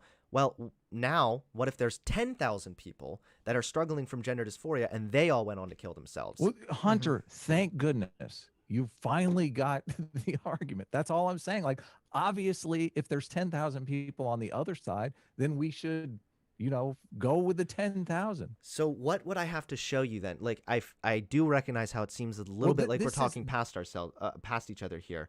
The thing is that all the data and evidence that we have reaffirms my conclusion, and your only argument seems to be, well, I could be wrong can't. in a That's not hypothetical even future. Well, you're That's pointing not to true. You you're don't have the full pointing- data set. You're pointing to data that's not That doesn't really exist. relevant to what we're saying. Yeah. So then I would Exactly. once again say, if the argument is we should put a pause, Your data might on- as well be tea leaves. if no, that's not true. But what I would say is, if your argument is we should put a halt on treatment that has been shown to work for the time being, because a possible hypothetical could prove us wrong down the line, then I would argue, yeah, that's a really dumb argument, and that's leading to more harm. I wouldn't argue for a halt. I would argue that we better be 100% sure that the kids have gender dysphoria. We're not before 100% we sure of go on that. anything. Never. Well, No one I'm is. glad to hear you say that. It sounds like you are 100% sure. of a No, lot of this wait. stuff. And How that's does it what- sound like? that's I what's want to ask discouraging. that. Hold on. How does Well, the also, how I does mean, it come I across just that don't way like- when I'm on here, like, I'm trying to find you studies, I'm trying to address your arguments, like, come on, man. Well, no, but you are. There is a certain data set that does not exist yet. That I don't necessarily We know can that you're point to data sets full-throated. that don't exist yet all day long. We can do that all we want, but that's not how we make decisions. We make decisions, especially medical decisions, based on the data set that we do have. We can't Right, just and say you're- we yeah, don't but have none of data, it's- so we shouldn't do this thing, or we don't have data, so Not- therefore everything I say is wrong. That doesn't. But That's not how you're this works. literally making you're making decisions based on data that you don't have. Like, we're taking shots in the dark here. Help me out. Okay, what Sis. data do I not have this sound other clear? than a study of desistance rates starting from the year of 2014 to 2021? Other than that, what- That is the only Well, thing you that you need don't that, have, and and you the would- only So the thing that only would make you Well, certain. no, there's the other thing, the other So the study only- that doesn't Okay. exist, which I talked about, which would be to compare kids on puberty blockers desisting versus kids on puberty yeah, but if we're talking blockers. about harm reduction, Which we I recognize agree. that we could be can't really get that. ethically. We never can get that. I Yeah, understand that. it's I understand unethical. That. We But can't this do is, that. I mean, so this is just is- literally, I'm Adam, not you're sure- appealing to ignorance right now. Like, you're just saying because we don't know, therefore I'm right. Like, well, okay, this so is- again, I'm not exactly sure. For my what Adam's end goal contention here is, my end goal contention is just, I don't have a problem with people transitioning. I just think that the atmosphere and the activism around it is pressuring these clinics to just be 100% gender affirming. And so I'm on board with these clinics having strict guidelines that they need to follow and all this other stuff. I'm just afraid that they're not following them and they're being politically pressured to not follow them. Yeah, That's they're- my they're being contention. pressured. Yeah, sure. And if that were to happen, like trans people were once pressured not to transition. Like, now it's flipped. It's the opposite. well, I agree that that shouldn't be happening. Of Yeah, course, that would be shouldn't bad. be. That would be a bad thing. But thankfully, if we look at it on a statistical level, it doesn't seem that there's very many reports of medical malpractice, and overall, the treatment does seem to be effective. So, I guess we'll have to see. We will find out. We definitely will. so is this find out. really It the seems- argument, guys? Come on, like an appeal to ignorance, pretty much, is because we lack this one data how- set. I You're don't know. unsure Well, about. it's not an appeal to Yeah, ignorance. well, how's it an appeal to Well, first of all, ignorance? I don't. I'm not sure. Pointing how to are data we that's not appealing to ignorance? relevant is not. How is it better not relevant when than I'm us giving you saying, I'm regret just- rates from 1970s to 2015? That's not. I explain why that's not relevant. Okay, all right. I mean, and it's you- that's a and you really. agreed, and you agreed with the logic I was using. You didn't disagree and say that's wrong. I don't disagree necessarily. I think that more data is always a good thing. But I mean, even this study I quoted from the Harvard, where it showed that the majority of people went on to transition. I'm not sure when exactly this was done, but I know that it was recent. You were actually the one making the appeal to ignorance. The appeal Really? to ignorance no, is no, an I assertion understand. that position Look, I is understand true why. because it Stop. Hold on. has Hold on. not yet been Hold on. proven false I by I understand proposition. why Hunter thinks that you're making appeal to ignorance, because a part of the conversation is I feel like you think we're arguing a position that we're not. That you feel Yeah, like we're totally. arguing this people shouldn't be transitioning whatsoever argument, which is not my argument, and I don't think that's Adam's argument. No, not my And, argument. we're not I against don't think that people that's your no. I don't think that that's your Okay. position. I know that because you it guys sounds are. like that's who you're used to arguing against, is that they're saying, oh, well, we're going to insert doubt into this conversation to say that we shouldn't do it, and that's not either of our positions. Then, No, but I not thought at that your all. position maybe I'm misunderstanding because I thought your permission was we don't know. So why should we do it if we don't know? Didn't Adam No, say something no. along the lines like that? That's not my position. Is that the activism around this issue is basically infringing upon the medical community's position to treat patients as if they have a medical condition. That's my position. Again, that would be bad, but it just doesn't seem to be happening on like a massive scale that would like warrant like Well, I mean, this. it's happening. Whether it's actually impacting the medical community is a different issue. But it's definitely. Yeah, I mean, that's a you big see it question. happening on Twitter. You see it happening on YouTube. You see all this stuff happening, Okay, yeah. right? And Sometimes, the studies sure. on social contagion. You can also, are but just- I feel like you. Well, it depends on what study you're talking about. Social contagion. If you're talking about the rapid onset gender dysphoria, Well, no, I'm talking about the suicide ones. The social contagion for suicide. Suicide is the best metric because I mean, if if you're killing yourself, that's probably more harmful than transitioning, I would think. So if people are getting in some sort of social contagion and actually suicide rates are spiking because of it, I mean, this happened with the show recently that they had on Netflix. Yeah, I know. That they had 13 to Reasons cut Why. that glorify. Yeah. So would They you had to be in cut favor that then because it was of like? glorifying suicide? Would you be in favor then of like there being more gender health clinics like around the country? Like right now, I think there's only like 50 in America. So like, Well, if we're it really depends concerned upon about the social, outcome. I mean, if it's creating, if people are caught up in the social contagion, it's actually creating more. I mean, that's like saying, okay, we're in a social contagion atmosphere for suicide. Let's do more suicide boosts. I think that would be the way to go. It's like maybe not. if we had more Maybe clinics, suicide right? boosts When are the things if to defund. if we're concerned about there being a social contagion issue, right? And we're concerned that people who don't actually have gender dysphoria are going to be given some kind of like life-altering treatment because their friends were doing it or something, then I'm asking if you would be in favor of there being more gender clinics around the country because that would ultimately benefit that, right? Because what we need is more gender. The atmosphere. So Hold on. okay, let's make it a premise- hypothetical Go then. let me- A clinic let that me follows the explain- let me WPATH explain the guidelines contention. correctly. I already can cut through the contention here. So when you say more gender clinics, you're conceptualizing gender clinics that are going to properly, follow whatever the medical guidelines are, and Yes, to I am weed out all the 100%. people that are false positives. And Adam's contention is, well, he doesn't necessarily trust that the gender clinics are going to be Are doing that. yes. Which is Right. again If the gender, the if the like gender we clinics already are have just gender affirming, like if they're the church of transitioning, then that's not good. But I mean, if they have some kind of MRI machine that they can put kids into and go 100%, okay, this one now has you're gender making the dysphoria, this one hypothetical doesn't. again. You're Well, this is but this is what just I to mean make the is point. listen.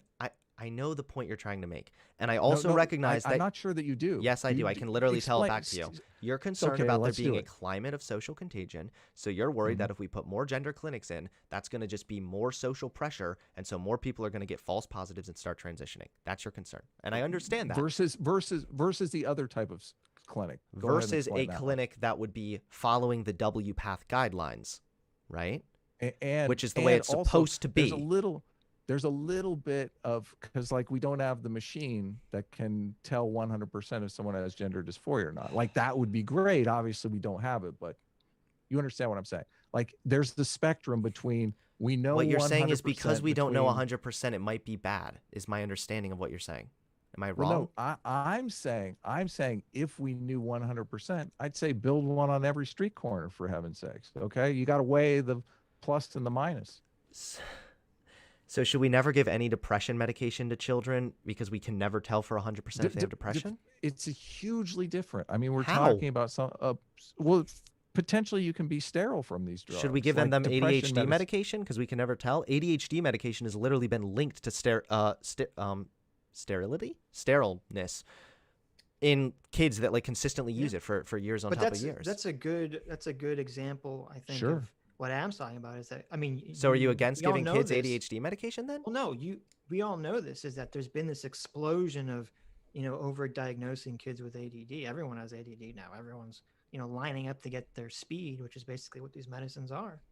And these are all supposed to be following this, So- medical guidelines. So would right? you be against giving kids the ADHD medication then? Because you can never I'm tell. I'm against wondering if Adam would. No, not at misdiagnosing- all. But I'm j- against misdiagnosing all kids. So- okay? Of course. I Wait, think- come on. No. Stop. I need to talk to Adam here what the because he's hell? Adam 2021. Never Adam, bad you are things, only weasel. good You are things. weaseling out right now. Misdiagnosed Of children. course, we don't want anybody to be misdiagnosed. How dare, Everybody is knows that a this. negative did No, you because throw what a you're doing, negative you're making a Mott and stereotype of Bailey right now. This weasels is called. out? This is the Please, textbook definition of do Mott and not. Bailey. Weasels are Hunter, my spirit animal. This is a Mott and Okay, How Bailey. dare, You're how Hunter, saying. do you- dare you? How You dare understand you, good that sir? that Adam's Patronus animal is a weasel. Okay, so Yes. Oh really? Okay, that's And then that's kind of please, cool. I do not like disparaging stereotypes. I of think- weasels. I think It's part- very- It's not a it triggers stereotype. me. You're actually being kind of weaselly right now. you're summoning your listen, Patronus here. Hunter, I will answer any question. I don't Well, no, want to. here- I don't here's- want to. here's the So then I contention. would me like know. to Hold know on. if Adam would be okay with giving children Mhm. ADHD medication or depression medication because we are unable to tell 100% that they have that, and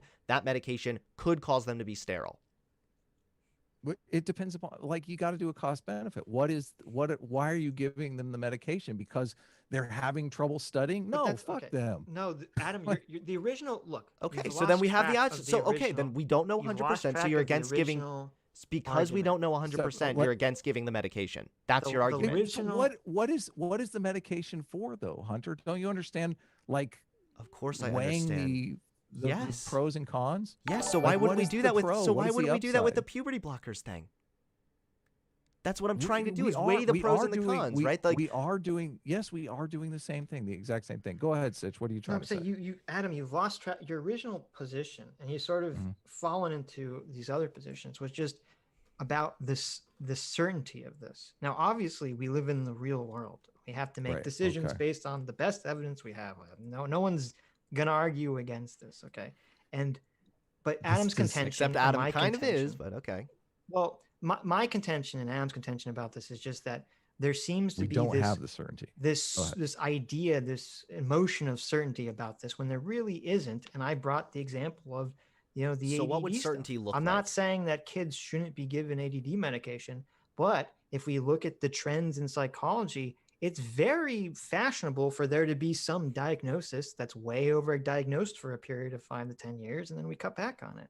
Yeah. That's all So I'm what worried would- about. So I understand that. Okay, that's cool. So what would it look like then? What would having a little more certainty there look like to you, Adam? Well, I'm interested in you having just a teeny tiny bit more uncertainty. That's all I'm interested in, Hunter. I mean, I feel like I came on here and I straight off the bat admitted that there have been mistakes made, that sometimes medical No, malpractice totally. No, happens, and, I completely of agree. course, I recognize completely nothing's agree. 100% Yes. perfect. Like I feel like I Yes. have agreed with you, and I'm not saying I'm 100% You- certain on you've this, been- but I'm you've saying been what totally, you've been because been what the great, so- data suggests thus far and what the data overwhelmingly supports is this position right now.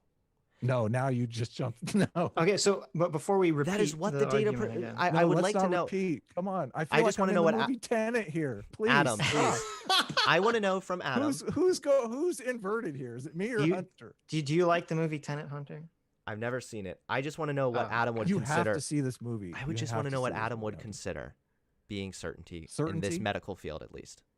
Well, this is really the difference between conservatives and progressives, because conservatives want more certainty, and progressives feel they have that certainty. I don't know. And if I agree with feel this that at all. certainty is unwarranted. What? I don't think there's a progressive conservative difference in wanting certainty. I don't. So what would certainty look like? Because Adam's your but your main listen. concern seems to be that we're not totally this treatment that I'm making sound certain about, like puberty blockers. We're not actually that certain about. So what would certainty look like to you?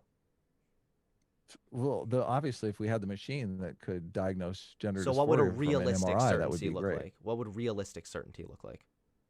Listen, I'm not.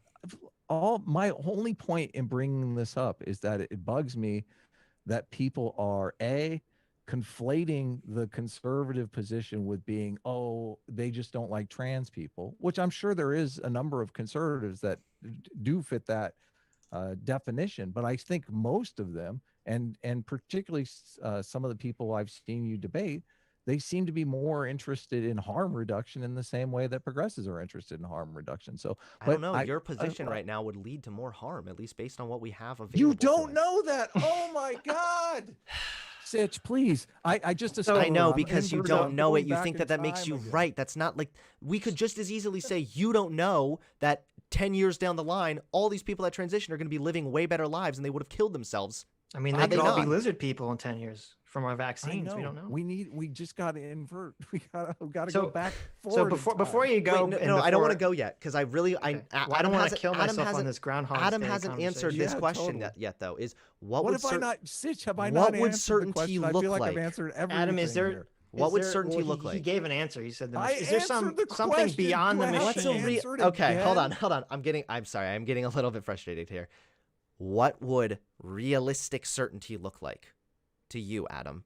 Because your argument, I want to repeat your argument to you, and you can tell me if I'm correct. Okay? Your argument seems to be that we're not totally certain about everything, so we should be a little bit more skeptical about this. Is that your Also, argument? So what would certainty look like when it comes to puberty blockers to you? I don't know. Like, this is something, God, I'm glad other people are making the decisions on this, because there's harm on both sides of the equation here. That's my only So it's fine. reason If for you bringing don't this know, up, Hunter. you just don't. You just don't know. You don't have a. There's no definitive certainty that you have in your mind. I don't know how you can know. Like, Okay. my contention is the fact that Hunter is sitting here saying he knows, he has the facts, he knows how many people are going to be hurt and how many people That's aren't not gonna be true. hurt. Didn't say And there's that. no- Hold on. I did not say that.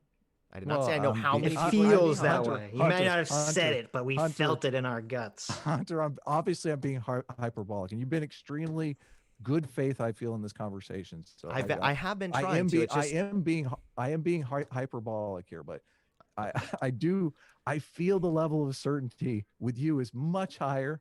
Maybe the level of certainty with me is too low. I'm willing to admit that. it's not just that you don't Um, have certainty, though. It's that would be okay, but it seems like your argument more or less seems to be that we like what is the reason for saying we don't have we have uncertainty here? Like, do you see how that kind of plays defense for people that don't like trans people, for people that do think that trans people are icky and gross? Like, now all of a sudden, okay, that's true. We don't really know that much about it. Yeah, everything is kind of ambiguous. Yeah, we don't really know anything. When, by the way, that's not really even well, true. those people, those that people can- can fuck off and die. Okay, I don't give a fuck about those people. I give a fuck about the fucking children. Okay, that are actually going to sterilize themselves. And I give a fuck about the children that are going to kill themselves if they don't get treatment properly when they have Here at the That's Sitch and dysphoria. Adam why. show, Sitch, Adam, and Hunter all care about the children. Yes, It's just it's just you yes. care about the children, so we're not sure.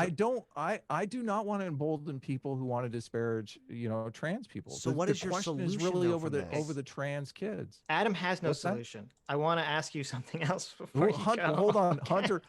Hunter has no solution. Well, actually, Hunter That's does not true. have I have a Hunter very has- yeah, Hunter concise, has a clear, solution. succinct solution. Yeah, it's stay the Okay, course. okay. Okay. So No, what I not say wanted the to- course. It's The make sure that stat- all clinics are let's- following the proper guidelines. Yeah, but you're assuming. Hunter Okay, is in whatever. I favor don't want of to the get into it. Look, status quo. look, Okay, so okay. I just want that to be known. what I actually want to ask you about. I don't even know why the fuck Adam broached this fucking transgender topic in the first place. This was a good discussion, though, Sid. You got to admit. Go ahead. I don't Sid, think ask it your was, but question. what I wanted to ask you about was that I saw you on the Hippy Dippy podcast yesterday, day before yesterday, Yeah. recently, and I tried listening to the whole thing. It's very long, Yeah. and I couldn't sit through it. It was hard. And you guys were talking about critical race theory, and unfortunately, it got so horribly sidetracked into the social, whether race is a social construction argument, which no one fucking knows how to explain properly. But the thing that I want to ask you about was that you said that critical race theory is not anti-liberalism, and I didn't know what you meant by that. I would be curious to know, why do you disagree with me on that one? Critical race theory is explicitly anti-liberalism. Yes. Could you show me that, please? Because I mean, yeah, Sure. I very well could have been wrong there. Critical race theory is one of those things that, like, I am not at all here to try and fucking defend. It's just Yeah, it's brand new. it's well, it's not really brand new. It's just people are talking about it right now. But Yeah, that's what I meant.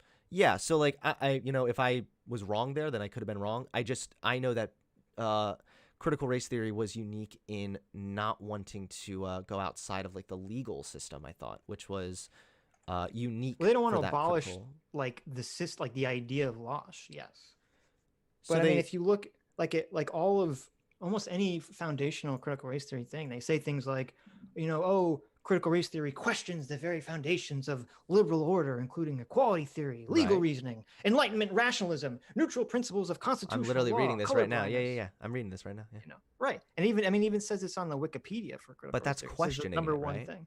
Like Well, everything, but you things understand. should be questioned. Like Well, being a well, wait a minute. rational human being is yes, questioning how But liberalism works, how it I'm might sure set up you've certain systems. Like I think that asking questions, I thought that that's what Adam was just doing here with the okay, puberty but wait a blockers minute. thing. Yes, but we're not, the Cartman. I'm just asking questions. Like, I'm sure you've read a lot of these academic papers.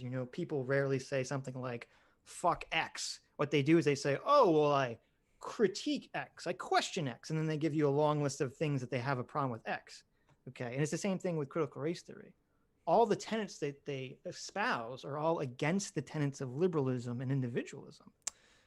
I don't know if that's entirely true against. I mean, It might be against Kimberly, individualism. It does seem to be pretty collective. But hold on, well, I can. that's a huge tenet of liberalism. Well, I can hold on. Let me pull this up here because I know that they're the tenets of critical race theory. I have a wiki page here. I would suggest you guys check this one out. This is a really. I'm gonna put it on my screen here. This is a really great page. It's like a encyclopedia, basically just explaining it. There's not any bias in there. And they go through the tenets of it. And honestly, like this is actually a good combo because I want to make it like explicitly clear both to you and the people listening that I am in no way here to try and just like straight up defend critical race theory. I think that there are problems with it, and I think that it should be critiqued. One of the 6 tenets, the voice of color, holding that people of color are uniquely qualified to speak on behalf of other members of their group.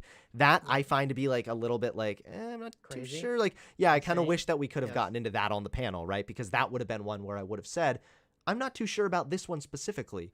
But my main issue with the critical race theory discussion in general, right, is I feel like we sometimes fall into a fallacy of origin. So like critical race theory, some of the founders of it probably did have like some shitty ass ideas. Some of the founders, maybe they did have some bad ideas about like getting rid of liberalism or that white people are all bad or whatever. But like that's one thing, but then it's also about how is critical race theory applied and what does it look like today? What is it actually like? How is it manifesting itself, right? And I think when we get too down in the weeds about like, well, this founder said this or this like opening beginning text said this is like, I think that you do kind of fall in there to a little bit of a fallacy of origin because I think if you want to look at how critical race theory is taught today, it's more like it's not even taught really through to K through 12. Yeah, but like it's not really, at least not supposed to. And Well, then no, okay, but that's a teachers are different- also usually it's like it helps teachers kind of like understand like maybe how to handle like if they have like a more diverse classroom or it's like there's sometimes like critical race theory like undertones in certain teaching or whatever. The way that I see critical race theory, though, at least today, is just looking critically at how, our culture, society, and history intersect to create certain racial outcomes. And I think a good example of that would be the criminal justice system. I think that there's a lot of data there that supports that point. And I think that critical race theories helped a lot in honing down on that specific issue. Do you think that in the classroom, white students and black students should have different cultural criterias? Or do you think everyone should have the same criteria? Are you talking about that one where it said that black kids shouldn't give their work or something?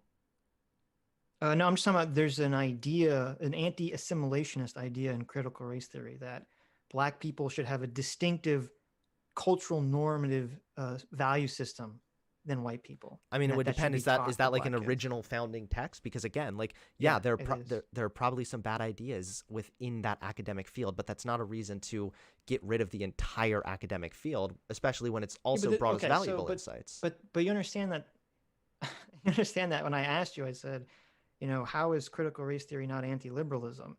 And then, I can provide you with examples, and you're like, well, does that really mean that?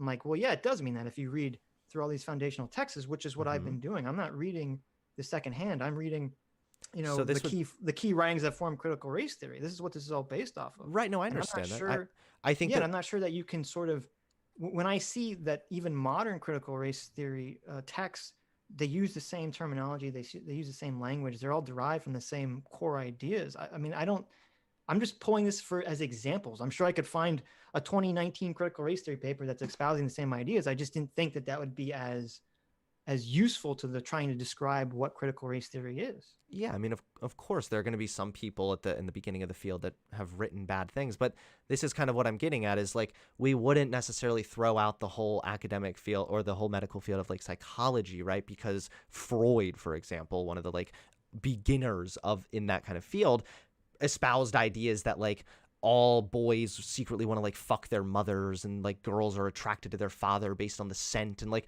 they had a lot of fucking wacky ass ideas, but that's still not necessarily that wouldn't necessarily get rid of the entire academic field. So just to be very clear, there are most likely, I'm not familiar with all the foundational texts of CRT. I'm still very much learning about this too. It seems to be, it's very hard to even narrow it down, like what it actually is and what it looks like and everything else. I am sure there are founding texts and documents that have ideas that I would strongly disagree with. But you know what? There are founding texts and documents within psychology that I would strongly disagree with also. And it doesn't mean that we can't still learn something valuable from that field. So yeah, there might be some bad things there, but I think that also in lending to that lens is helpful in helping us analyze things like our criminal justice system, right? Like sometimes you have to bring race into the equation to have a full scope understanding as to why there are certain outcomes occurring. So I think with the Freud example, if you talk to most psychologists, they'll say, oh, they're happy that Freud kind of conceptualized the idea of the unconscious mind and, talk therapy and a lot of other things that he's sort of granted, even though they think that his specific theories, they dismiss as not being true. And they're all based on his case studies and they weren't, there wasn't science really there. Mm-hmm. And so Freud kind of created a foundation for other people to leap off of. And when you ask psychologists, they all say this for the most part. Mm-hmm. If you talk to people that are critical race scholars today, they do not denounce Derek Bell and Kimberly Crenshaw and Delgado. I mean, Kimberly Crenshaw was just like on CNN a couple of weeks ago being interviewed about this. So I mean, there might not be some, there might be some, but like that doesn't really. I'm just saying, I don't think that you should. I don't like if you want to just say like, oh, I don't know, I don't have a strong opinion about this. I don't know. I need to do my own research. I just wouldn't marry yourself to this idea that like, oh, I'm not married to this idea at all. I'm just saying you don't want to have like this position that current critical race theory. I mean, the core tenet of critical race theory that still exists today, this is the core tenet, is that the legal system is intrinsically tied into maintaining oppressive white racial domination. And that breeds into everything else about the anti-liberalism. So I'm not sure you can disconnect all these things. I mean, you can, though, because, for example, like when you're talking about the criminal justice system, we could say that some of that might be like a little out there sounding, but like, is there some truth there? Is the criminal justice system disproportionately negatively affecting Black people? Yes. That's not their argument is one of intention. It's not of outcome. They're saying that the legal system was intended to be designed to maintain white power structure. Which is also kind of funny because that too, it would be arguably a fallacy of origin, right? Right, exactly. And they're saying that you can't reform it. And that's where the anti-liberalism no, see, that's where I would disagree with you because based on what I'm reading here, this is where I will once again point to. It says, unlike most hold on, let me show this on screen. Unlike most critical legal scholars, critical race theorists did not wish to abandon the notions of law or legal rights altogether because in their experience, some laws and legal reforms had done much to help oppressed or exploited people. And when you talk about the criminal justice system, I'm seeing it kind of up here where it talks about, let's see. They do talk about here also they're like critiques of liberalism, sure. I think that going as far as to be like it wants to overthrow liberalism is a little silly. Usually they advocate for policies that they're against like the idea of colorblindness, that the idea that like all that certain outcomes are going to be identical for everyone without the first factoring in race, I guess. So they're not against, and there's a long paper on this actually, and key writings that form critical race theory. They're not the liberal argument in the 80s for affirmative action, which is very tied into critical race theory, was that yes, affirmative action is technically an anti-liberal, anti-colorblind policy, but we still need to do it to make up for past transgressions. And the critical race theory people, they insult the liberals for making that argument. And they constantly chide the liberals for having an obsession of a goal of creating an end game colorblind society. I mean, This is a constant reoccurring theme in what critical paper are race you theory. talking about here? This is in the key writings that formed critical race theory book. This is Derek Bell's entire the creator of critical race theory. His entire contention is that he doesn't think you can create a racially equal society in the first place. Is he one of the founders of critical race theory? He is the founder of critical Oh, okay, race gotcha, theory. gotcha. Yeah, I mean, I guess I'll have to look into that a little bit more. Like I said, I'm not super intent and like held on to this idea. I can recognize Right. that again, some of the founders probably had some shitty ideas, but like, how is critical race theory manifesting today, right? Like in the classroom, for example, it's not really even being taught. Just so we're clear, I want Right, people in so- my audience to know that like critical race theory, it's not like kids are being sat down for their critical race theory class. It's usually something that's talked about in colleges or found on like journals and papers and everything else. It can sometimes play a role in motivating helping teachers in, I guess, working with like a more diverse class or helping them understand certain like lenses and ways to look through things, ways to explain history.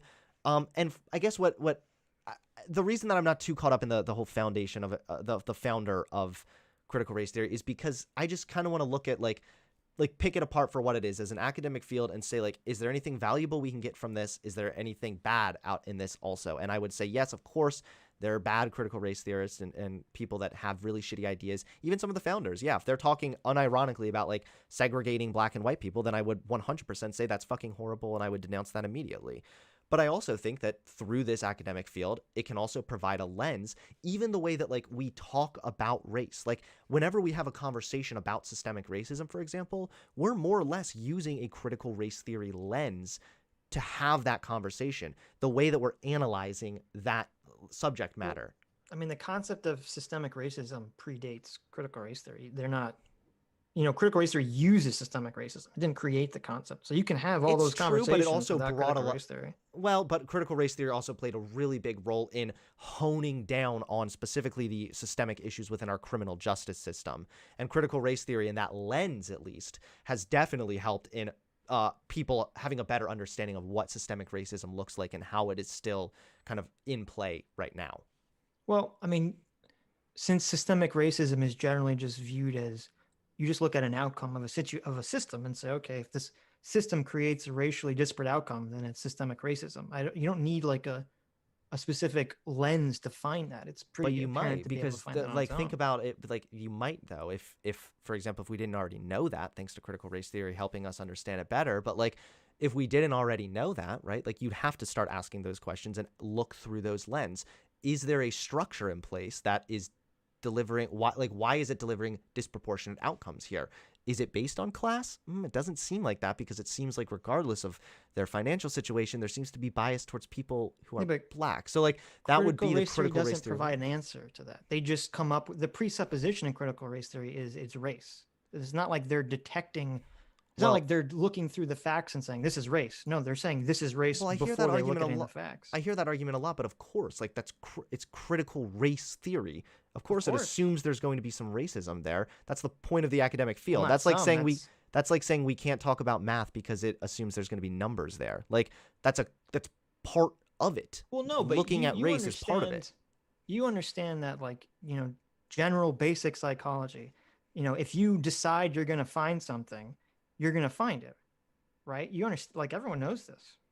And so if you say you're going to Sure. find racism in a system, you're going to find it there. I mean, maybe, perhaps, but I would be more interested in looking at like the systems that they've already analyzed and have found racism in, like, yeah, the criminal justice system. But they don't really, I mean, this is another problem too, is that they don't really believe, and I have direct quotes from this if you want, I can read them off to you.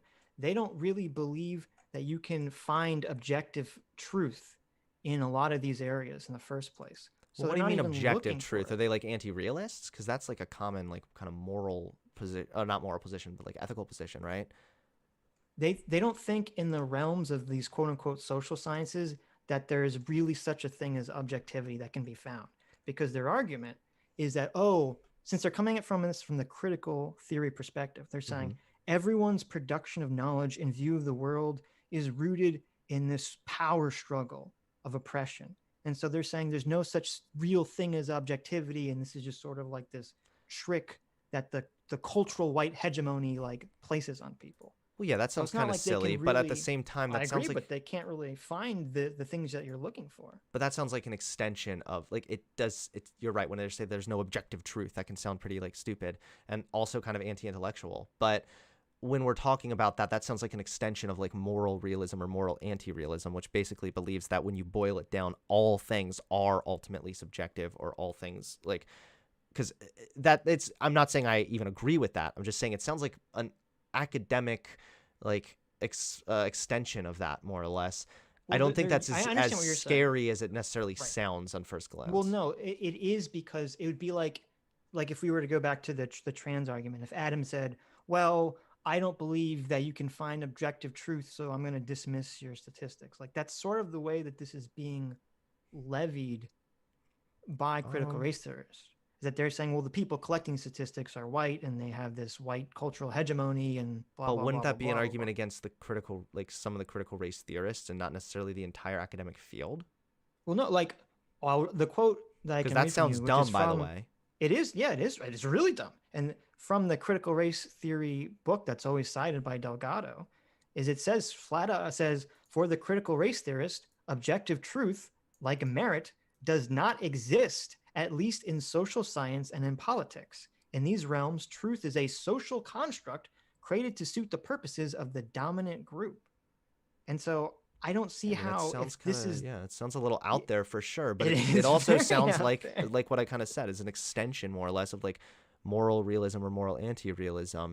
I mean, yeah, I don't really know what to say to that necessarily. Like, is that being taught to kids today? Is that being taught to people outside of like academic courses or like journals or Mhm. papers? Like, I don't know. I just think that if Well, I we're don't know. Well, part of the issue here that you sort of alluded to before this, which I Mhm. agree with, is that like people need to have a term to be able to criticize or to attack something. And so a lot of things that people don't like conversations about white privilege and whatever else is being, taught that they don't like.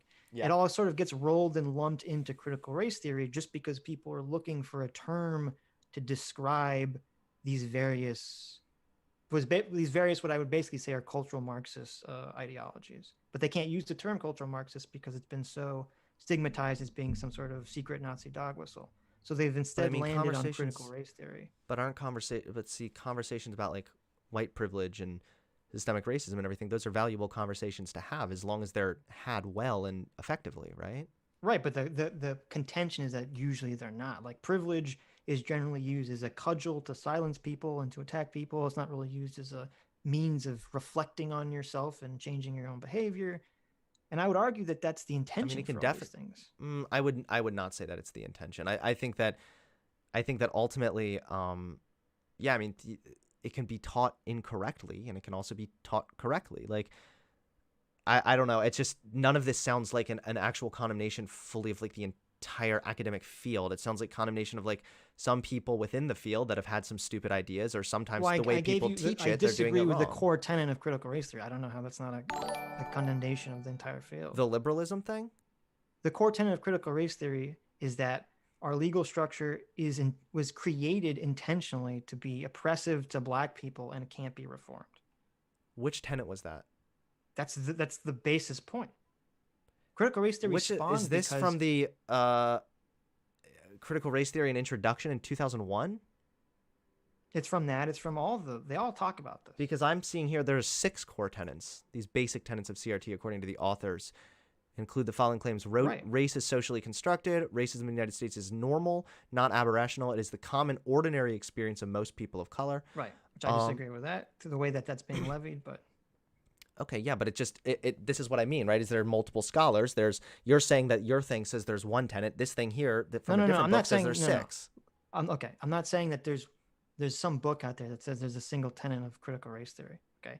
But the way that I view it is if critical race theory has tenets that are not unique to it, I don't care about it. Like the race being a social construct is not unique to critical race theory. So I don't who cares? Like that's not. You can have that concept without teaching critical race theory, right? You don't need the critical race theory for But this is what I mean is like, I guess, yeah, I guess, I mean, it's an academic field. I know I keep saying that, but it's like, it is literally an academic field where there are people inside of it that some have good ideas and some have bad. I think that ultimately it would be So silly if all to. the people who started it have terrible ideas, I don't see how anything good comes from this. So do you think that we should be like really hyper skeptical about things that have originated out of like bad things? I think if all the core philosophies are all bad and they're all still part of the philosophy, then yeah, I agree. You should be hyper skeptical, if This not is- against this thing. I would disagree with you that all those tenets are still being displayed the same way. I would Well, completely. you don't disagree with know. there. You can't disagree with me. You're not aware. You Well, don't know. basically, yeah, I do, because I kind of know more or less how people are taught, like how teachers teach critical race theory more or less, or how it influences teachers specifically. And I also know that it's generally accepted that critical race theory is not really taught to students in any like K through 12. It's just not even taught. It's a college thing. So what is it? Are they okay? I'm not. I don't disagree with you. It's not. Critical Mm-hmm. pedagogy is being taught in K through 12. Critical race theory necessarily isn't. Okay, these are So two that's- very different things. Right, and that's kind of But it where I sounds would- like that you're sort of conflating them together and sort of defending critical race theory, but you're pointing to all these things that are not critical race theory. I mean, again, we're talking like, what's not critical race theory here? So what are the examples that you're relying on to say that this is what teachers should be? This is what you think is beneficial that teachers are teaching that you think It's my understanding. Yeah, it's my understanding that usually like critical race theory is used more or less as like a lens to help sometimes the way teachers teach like history and the way that like maybe history has had consequences. I also know that the bills that have been passed to ban critical race theory, we can also kind of look at how that's going to affect things. And that has the potential to harm conversations even about like systemic racism, civil rights issues. I mean, we need. Well, I'm asking you, is there something? Is there some specific tenet or idea that's being taught that you're relating to critical race theory that you think is beneficial? That's where we're having the fundamental disagreement. Is critical race But theory? yeah, but I don't know what you're. Because critical race I've theory given is specifics for things I don't like about it. You're looking What at are it the as specifics? I know you're looking at it as like the whole field and being like, okay, there's some writing here, there's a tenet here. You need to look at it like a lens. It's a way of looking at these issues. And when we're talking I'm about saying the lens is bad though. That's my contention. okay, The so lens is a broken lens. then that's where I would disagree with you, because by using that lens, we've been able to learn about very valuable insights. And when teachers use that lens more or less to form some of their curriculum, they're better at usually handling like a class Right, of but more I'm diverse asking you- people, yeah, making sure but that I'm they asking- feel included. I don't know what you're referring to. That's why I'm asking for. Do you have an example of something that you think is beneficial beyond it? I mean, I understand that it's a lens, but I mean, what about the lens is useful? Yeah, it's good to help children understand, like, not just about the history of slavery, but like how that's still affecting things today. mean, you It's can- good for kids You can do all that without critical race theory. but understanding that, looking at that is like partially the critical race theory lens, right? Not really. I mean, as you said, critical race theory. I mean, critical race theory. It's is looking at how very- history and culture and society intersect. It's really like it's an extension of critical theory, but then you're adding race to the equation. I would just suggest looking at it more or less like a lens. Of course, there are going to be some dumb fucks within critical race theory. There are going to be some people that have stupid ideas. And, you know, I will say this also. There are plenty of people that weaponize some of this more academic terminology, right? To try and use it, yes, as a bludgeoning tool. I completely agree with you that people that are like, oh, you're white, shut up, you're not allowed to talk about this.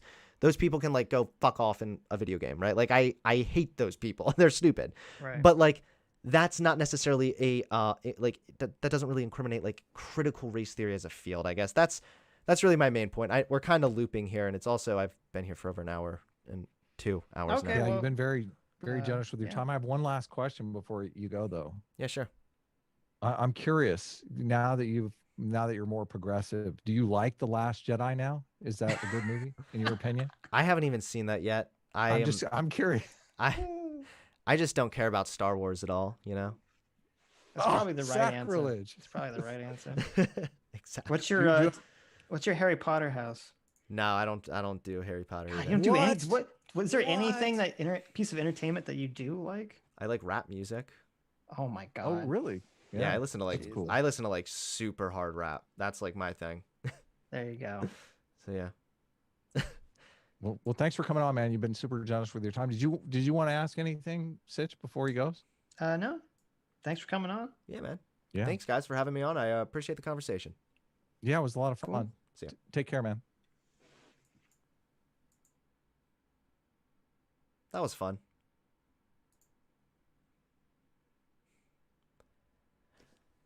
All right.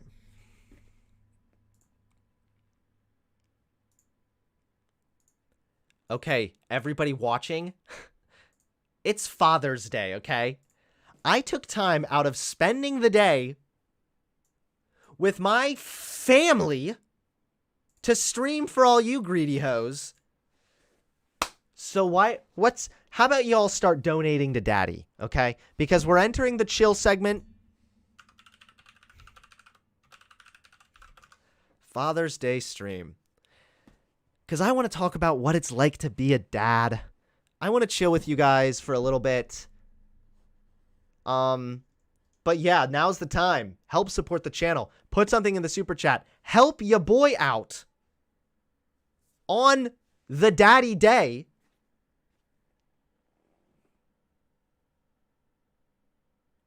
All right. I have to go pee really quickly, guys, but I will be right back, okay? All right, I'll be right back.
Daddy's back.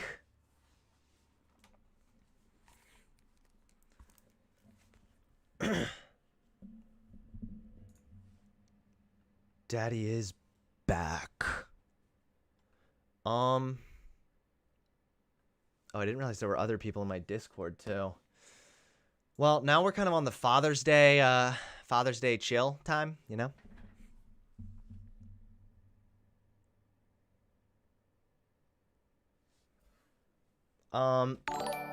Now is also a great time to take a little puff.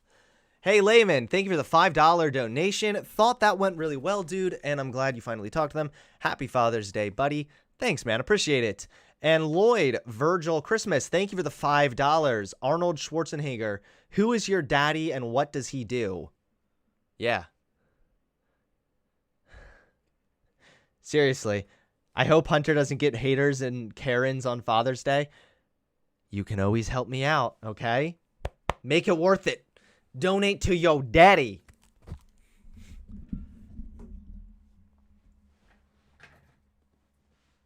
Smoke weed, Hunter. That's what everyone in my chat's saying right now to me. I'm gonna just keep this on here.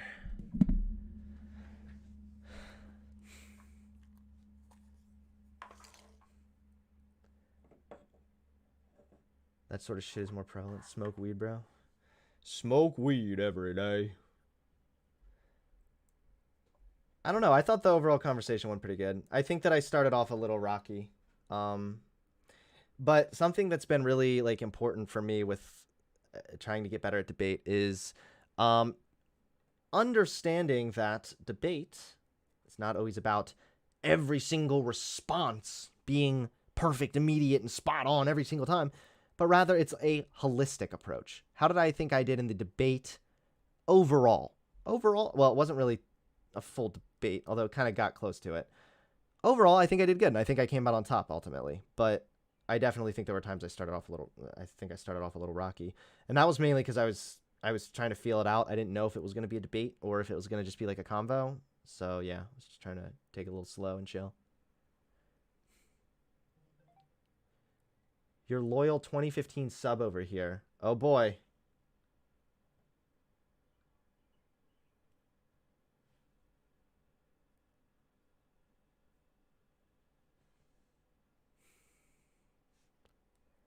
Lots of support for you in the Destiny subreddit. Hey, cool. Well, I always appreciate the support, you know? Yeah, send haters to Discord. You know what? If some hater wants to go be a little loser to me on Father's Day, I can deal with it. If they want to get BTFO'd by Big Daddy on Father's Day, that's fine with me.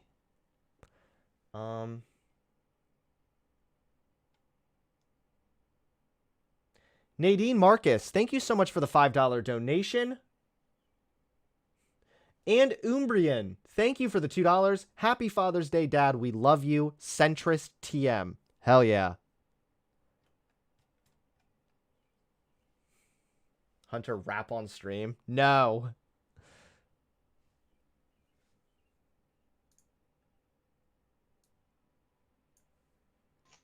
How's it going, Weeb Chad? So, are you a legit fan since 2015? Yeah, actually, no, God seriously. Damn, it's crazy to even think that I had fans in 2015. Like, I remember just making content then. It was so experimental. I didn't know what I was really doing. Yeah, man, I remember the toucan sexual stuff. The Straight out of Tumblr was when I did straight it. out of Tumblr. The BuzzFeed, the surveys you used to do.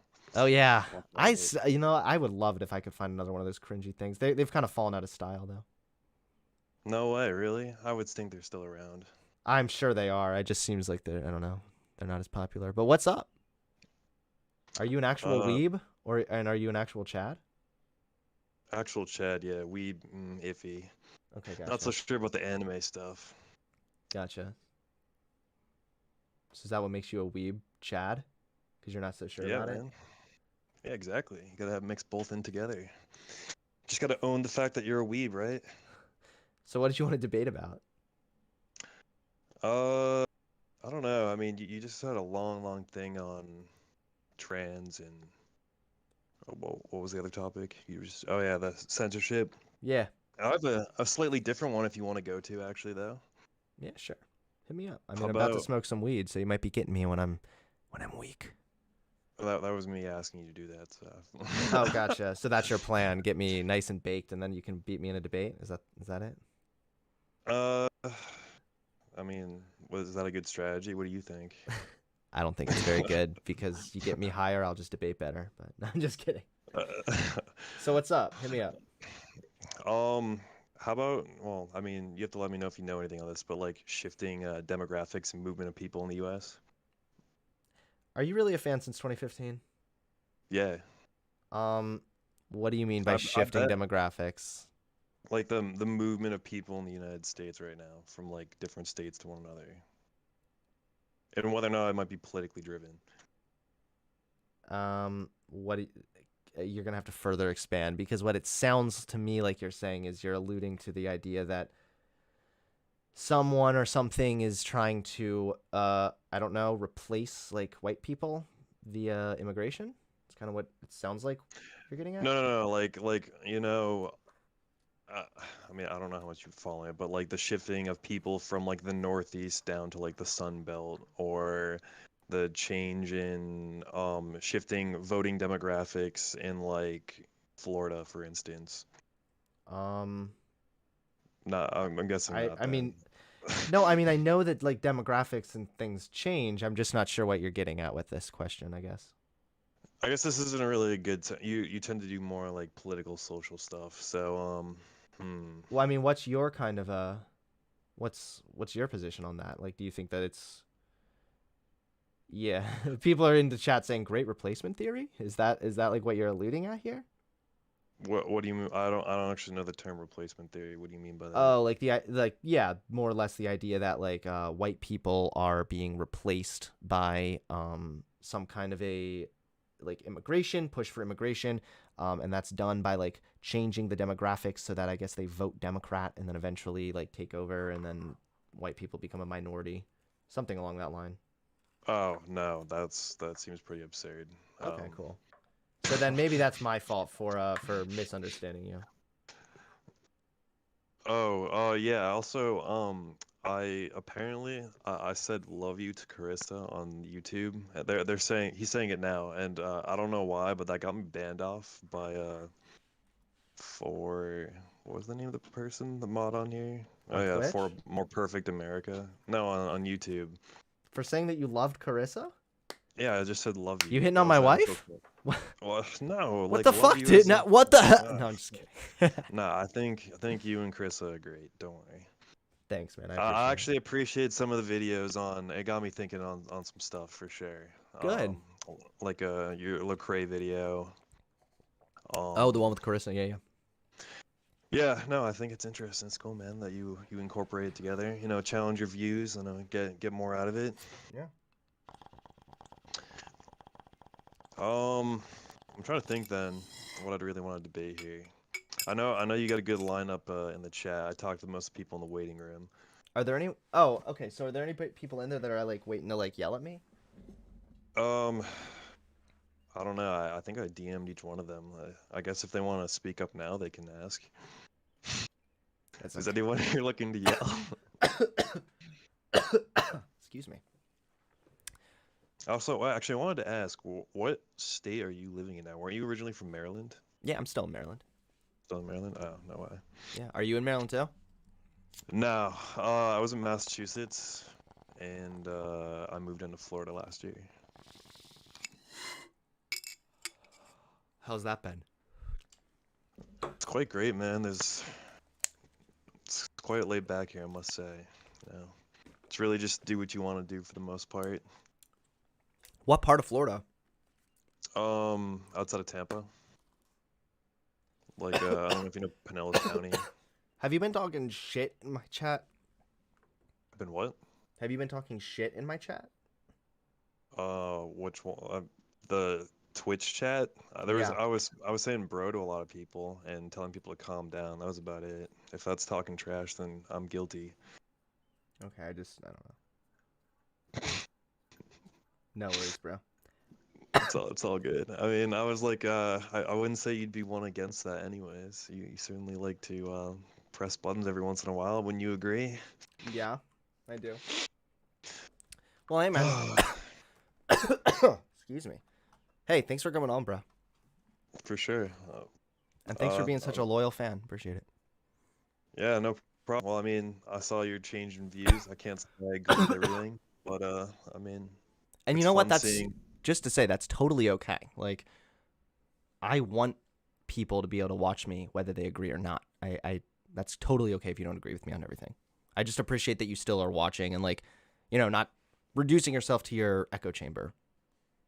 Well, yeah, I mean, isn't that the really point? Like the thing that's lost right now. So like, you obviously have changed some views, and like that's the whole point. But I think a lot of people are missing that today. Yeah. Not really hearing outside of it. But I also want to say, also, did you go to college? No. You did not. No. Like not even. For some reason, I thought I remember you saying you went to film school or something. Excuse me. I mean, yeah, I went to film school, yeah, but I didn't actually, like, go to college. Like a What do you like? Did you take classes online, or was it No, I went to a physical place. It was more or less like a trade school type thing. Whoa! I'm being accused of fighting with Wind Mage. I asked to get unbanned. I don't That's even all know, I dude. asked. I don't know. But have a good rest of your night. Sorry to kick you. You know how it is. It's always a little awkward, but It's alright. It's alright. thanks for Have a being good one, such a man. loyal fan and loyal viewer. I really appreciate it. So thanks. For sure. Have a good one. Happy Father's Day. Thanks, man. See you.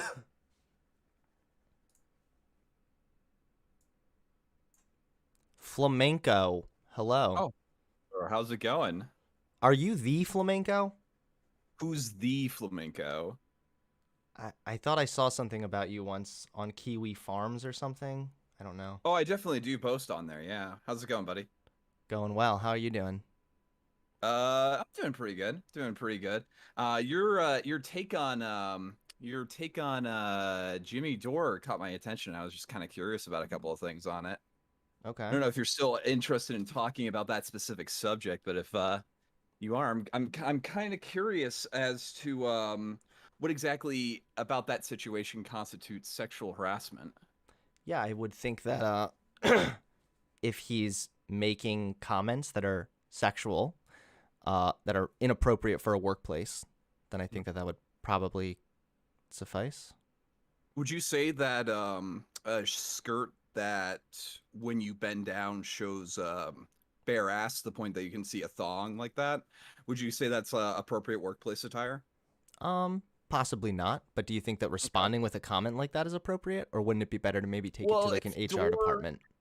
Well, one door, I believe, in that position is below Anna, because Anna is, I believe, an executive producer. And I guess, would you say that it would be sexual harassment if Jimmy Dore did something like that to a male colleague? It A male very much, colleague it very had, like, possibly, his ass crack showing, essentially. you know what? It possibly could be. But furthermore, it's not just the one comment, the one-off comment. It sounds like there was a pattern of behavior, like also complimenting her on her jeans, which are not inappropriate for a workplace, telling him, hey, you know, sexy jeans, can I get some of those for my wife or whatever? Like that on top of more jokes and comments being made about her in a sexual manner in the workplace, yes, that constitutes sexual harassment. So wait, you're Excuse me. asserting that, so I'm curious, the jeans comment you think is overtly sexual in nature? Well, not necessarily, but when you pair it with the rest of the behavior, it's obvious that he has a pattern of making comments directed at her about her appearance that are not very appropriate on varying degrees. Well, I don't think the jeans comment specifically was even commenting towards her appearance, and I also wouldn't say that the Didn't he say those are noting sexy? that her Something like skirt those are was, nice jeans. I wanna get them. I want to get a pair for my wife or something. Come on, that's not very appropriate for a workplace environment, dude. How is that not appropriate for a workplace environment? Are the jeans like skimpy or? It's just. Do you think he was like sincerely like, hey, those are some really nice jeans. Would you mind letting me know where they are? I'd like to get a pair for my wife. Or do you think he said it in a way that was a little bit like? Have you never gotten clothes for a significant other? Okay. So you're saying what's your argument here? Because Anna was wearing a short skirt? My argument is that I think that the incident in where Jimmy Dore had noted that Anna was wearing a very inappropriate skirt wasn't sexual harassment. I think that the main impetus for him writing an apology card was that he publicly humiliated her because it sounded as if he made a joke about this and it had gone over a little bit more too much and it kind of like embarrassed her. So I think that's what he was upset about. Sure. So let me go ahead and read this to you right here. This comes from. Let me go ahead and read this to you. But I don't think that you. Okay. This comes from a legal encyclopedia. Okay, and it's talking about what constitutes sexual harassment. Okay, and they're saying that some workplace conduct is clearly sexual harassment. Sure. For example, unwanted kissing, touching, whatever. We get that. But there are also other forms of sexual harassment that can be more subtle. For example, repeated compliments of an employee's appearance, commenting on the attractiveness of others in front of an employee, discussing one's sex life, asking an employee about her sex life, making sexual jokes. So yeah, that's a couple of them that Jimmy Dore. Wasn't that an aspect that Jimmy Dore was actually bringing up in there, and that the part of the premise of the Young Turks is that sometimes, especially if you're at all familiar with some of Shank's history, even before he started the thing, he's very what's the word? Boisterous, I guess. I know they talk about his, sex on their show. I know they do. So I have a question for you. Is it okay to rape a prostitute? No, definitely not. Okay, so would it be okay to why would just be I would actually ask you why not, right? I mean, their job, they have sex all day. Their job is to have sex consensually for money. So there's a difference then, right? Just if Anna talks about sex does not. It's just if Anna casts. Hold on, I just need to finish this. Well, no, I want to finish what I was saying first. It's just it's not cool to rob somebody and then give them money even if they didn't want to sell something. We understand that that's wrong, right? So it's a kind of bad analogy. All I'm getting at is that whether or not Anna Kasparian talks about sex does not justify treating her in an inappropriate manner. That's irrelevant. Okay, now entirely. Two things we'd have so what to that find is out, is hold on. Wait. Okay. Because what you're doing right now is you are making excuses. I'm not. You are making excuses for sexual harassment in the workplace of a former colleague. I'm making excuses for sexual talk going on in that workplace environment. If Anna had gone to Jimmy and said, "Hey, these comments, they're making me feel very uncomfortable. Can you please not do it?" And he continues to do that, then that would be sexual harassment.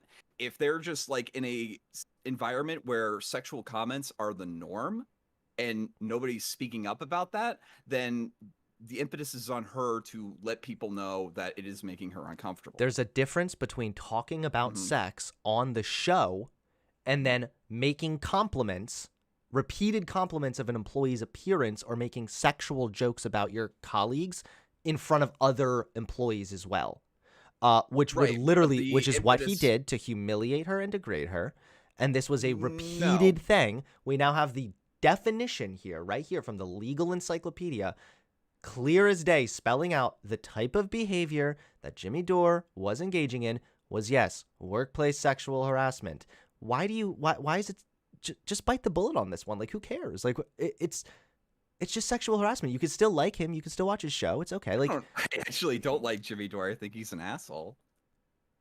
Okay. Well, I don't know. I don't know who you voted for. I don't know if you voted for Trump. I'm saying I don't know if you voted for Trump or anything. I was just gonna say yeah. Yeah. So it's you don't really have too much of a problem of sexual assault or harassment or whatever. So just bite the bullet on it. Who cares? Wait. When did Trump ever sexually assault somebody? When sexual harassment. I'm sorry. Let me rephrase that. Sexual harassment. You don't seem to have much of an issue with it. So please continue what you were going to say. Okay.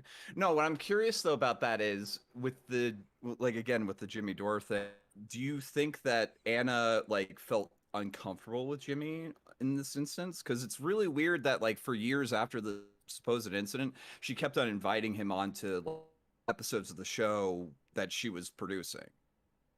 That is So I don't think Jimmy literally Dore, not an like, is- argument against the No, fact I don't as think, even if think she that wasn't made no, I to think it feel is an uncomfortable. argument. No, think even that, if she I was think that her newfound like assertion that he was sexually harassed, the fact that they are no longer on good terms. I think that I think don't that the care. only clear It's I the think that the actions only, that well, he has hold on, confessed to hold on. doing.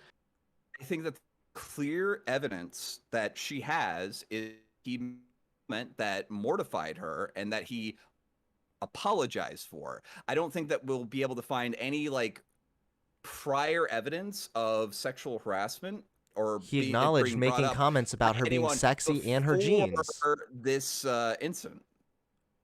He acknowledged to talking about her being sexy, and or I don't know if he acknowledged her being sexy, but Well, he had called her sexy multiple is it times, and he sexual harassment if acknowledged it's complimenting if it- her jeans and asking if about it them, doesn't and then bother also somebody, making is it sexual jokes. harassment?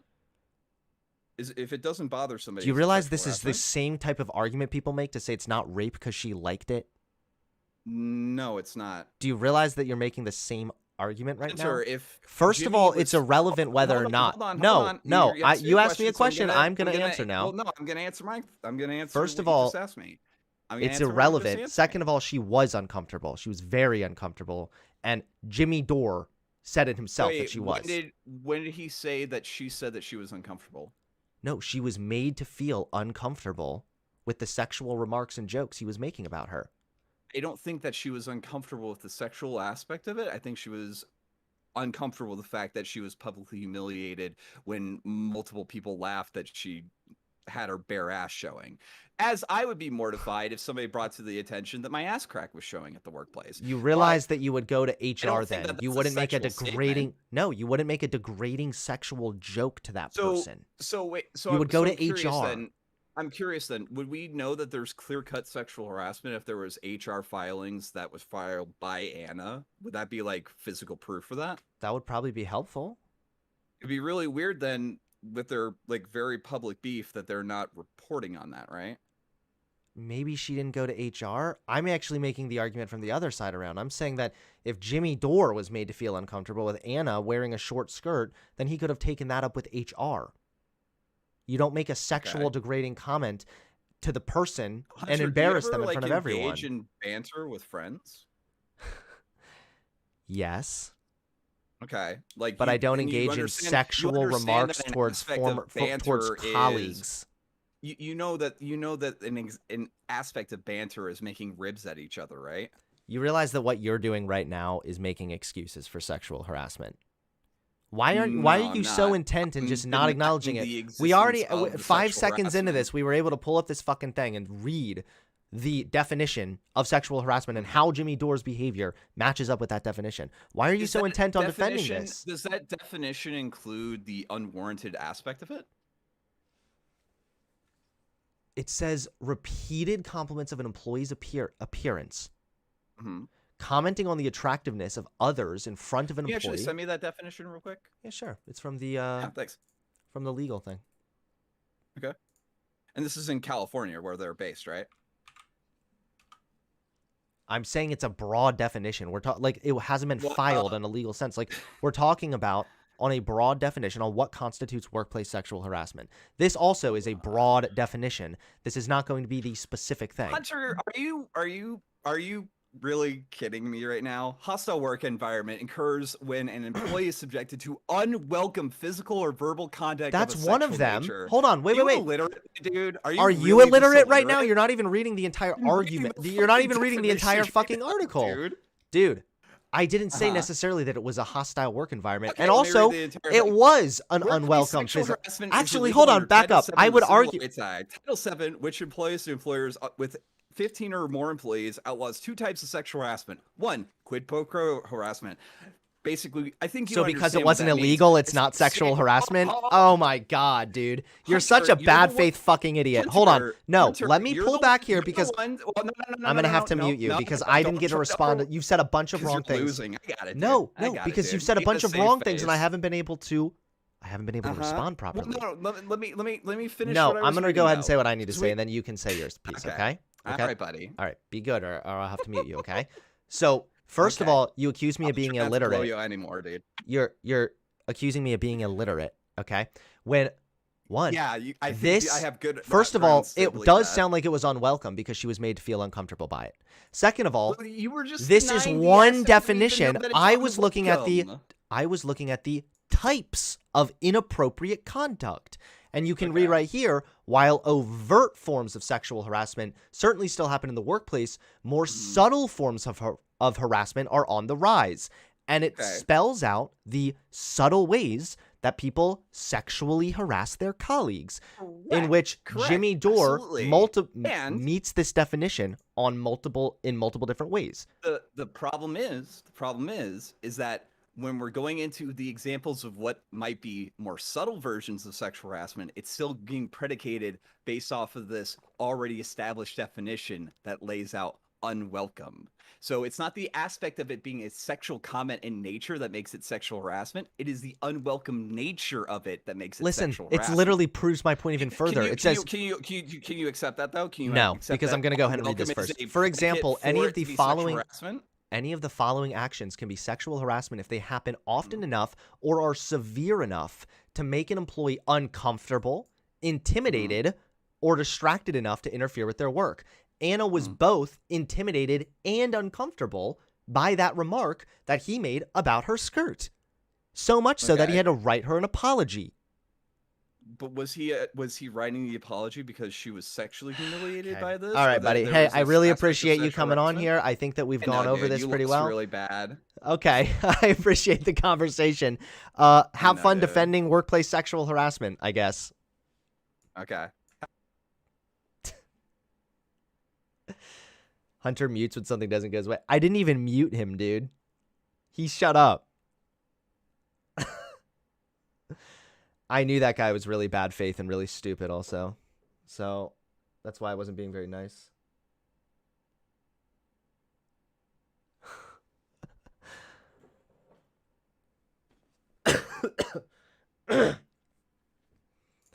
Well, you guys heard it.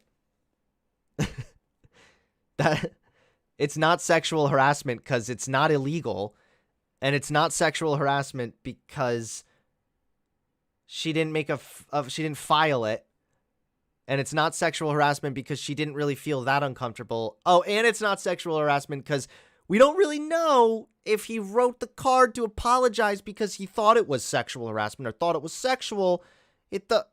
Okay. Isn't Flamenco like an alt-right guy? Yeah, he is. I know who Flamenco is. I've seen him before on I think Vosh's content.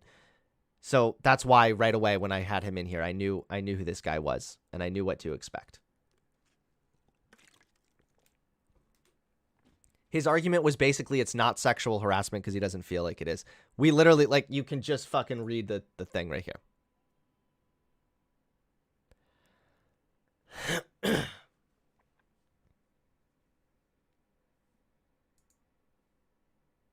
Unironic victim blaming. Yeah, it really is. Like, if you want to even have a conversation about, like, Anna not wearing a short skirt, like, you could literally take it up with HR. But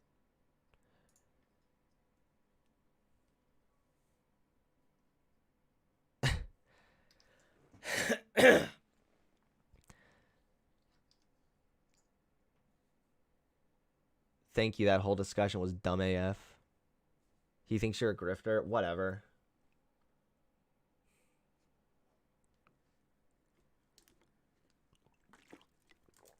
I don't know why. I don't know why he'd want to die on that hill of all things.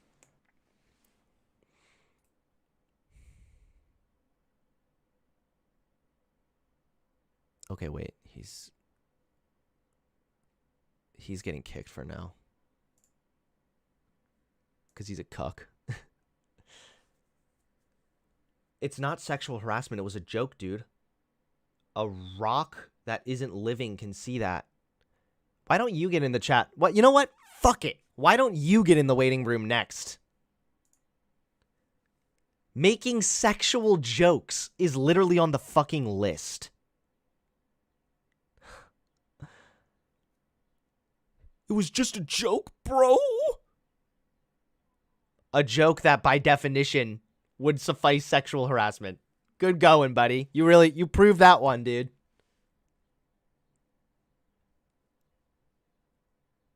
Good thing we're humans and we're able to read. Unfortunately, it looks like you're the one that's dumb as a rock. Bet you won't read this, Hunter. Yep, you got me.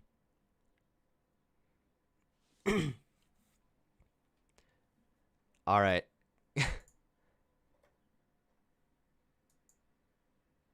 Sending sexually suggestive texts.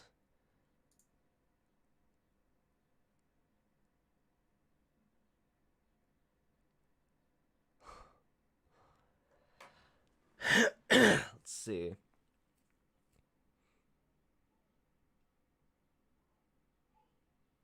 There are plenty of incidents of females harassing males. Yeah. That happens too. Well, thanks Flamenco for coming on and making my Father's Day fun. That was great.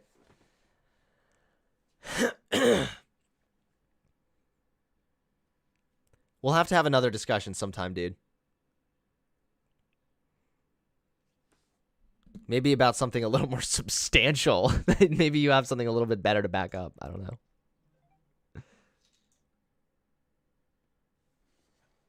All right.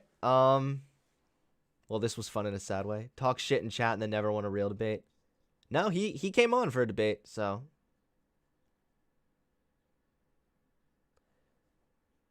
All right, guys. Well, I appreciate everybody tuning in, I guess. I don't know. Should we stick around for like a Father's Day thing?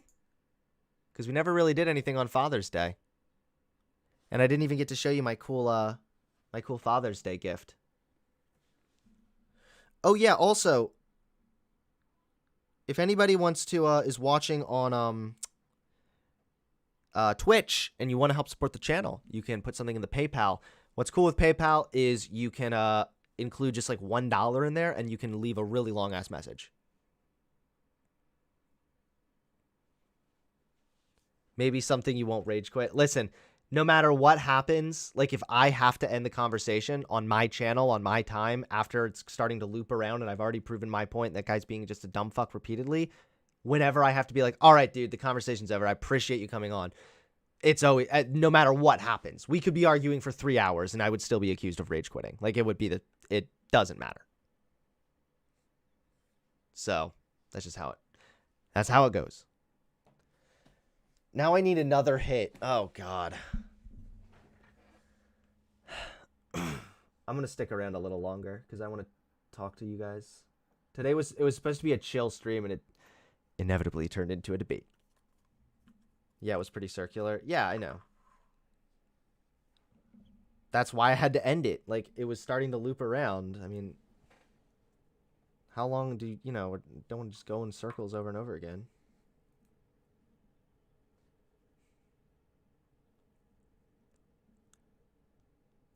So this weed is well, actually it was my Father's Day gift to me.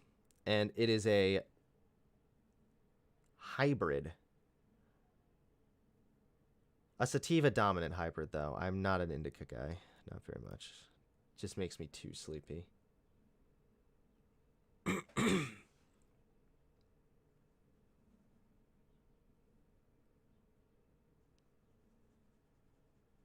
Hunter, add one final dude from the Discord. I don't know who that is. Is that a name or... It's not really rage quit. It's more like preservation of brain cells. Yeah, really. Hunter versus vegan teacher? But I'm vegan. You can't get mad at me now, vegans, please. Working on Father's Day, Hunter, I'm shocked with you. Yeah. I'm streaming for all you cucks, so, you know. I love you all. But donate to your daddy, okay? Do you know what the terpene profile of your weed? Yeah, but I don't really understand the terpene profile. I just know this THC rate. And this boy is... What is that here? Hold on. Yeah. 24%. So we're up there. Sativas are for crazy people? Nah, dude. Sativas put me in the zone. I'll, like, take a little toke of sativa, and next thing I know, I've, like, edited a ton of videos.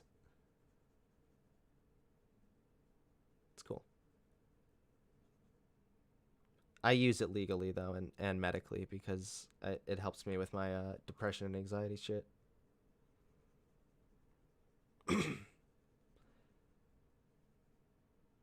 Hey, any of Hunter's audience that oh, Full Mako, fuck you. I didn't realize it was him still in chat. Dude, he accuses me of coping and then sticks around in chat like crying. Come on, man. Man is getting boinked on stream. Fuck yeah. After I just talked to that cuck, I need whew.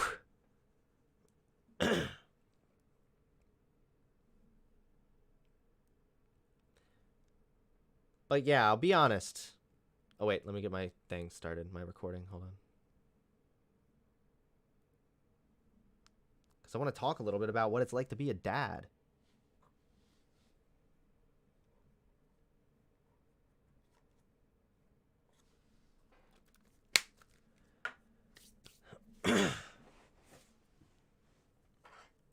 I can't upload the segment if I smoke weed in it, so. Well, no, that's not true. I could upload it, but it would be demonetized.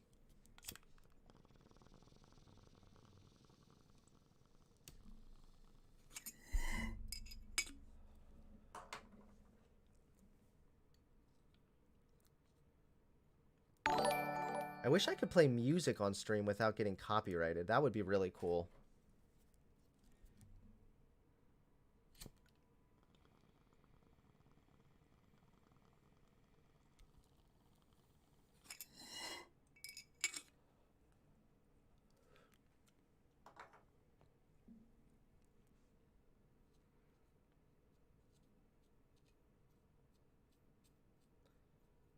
This is kind of like big bits, so you get to do multiple little hits on it.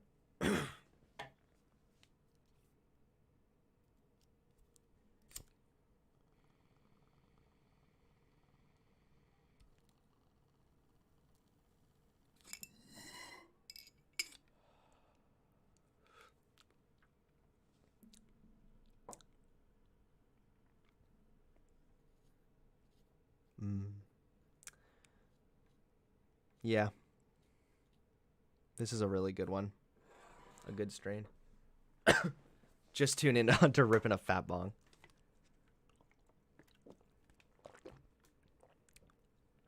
Not only is my bong cool, my wife bought it for me.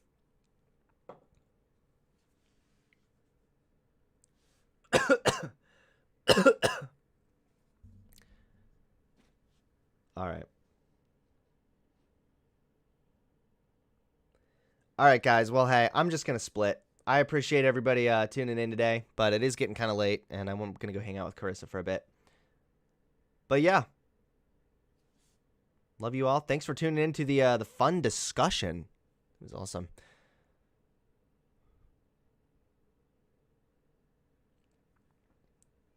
Henry Eckert, thanks for the $5. Just play my band's music. It's non-copyright. There you go.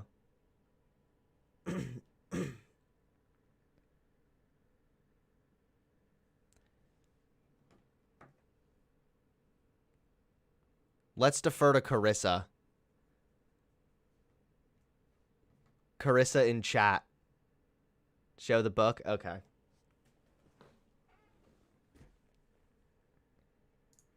So yeah, it's Father's Day, and I really like being a dad. I do. It can be quite stressful sometimes, for sure. But it has its rewards. And the way it is that all the like hard struggle parts of it are like they pale in comparison to just how much you love the little cutie pies. And then Carissa got this for me for Father's Day. It's going to kind of go through the blue screen, but that's okay. And it's a personalized book, kind of bright here. It says, Rose William, Daddy will always love you. And it's like this personalized book that Carissa had made. And it's awesome. Kind of looks kind of bad on screen, but that's okay. And it's completely personalized. So it has my name in here. There lived a guy named Hunter. I never thought he'd have adventures like ones that we now see, but luckily Rose and William came along and made a daddy out of me. Hell yeah. And look at this. It's all like... They kind of like look like Rose and Will. Of course, Willie's not walking yet. But he's getting there. And then, yeah. I don't know. Isn't that so cute?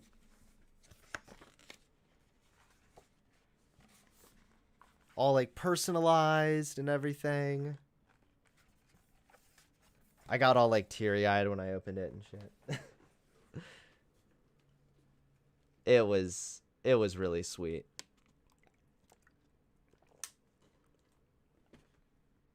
Thank you, Henry, for the $2.99. I'm moving to Moco. Dope. All right, guys. Thanks for making Father's Day great.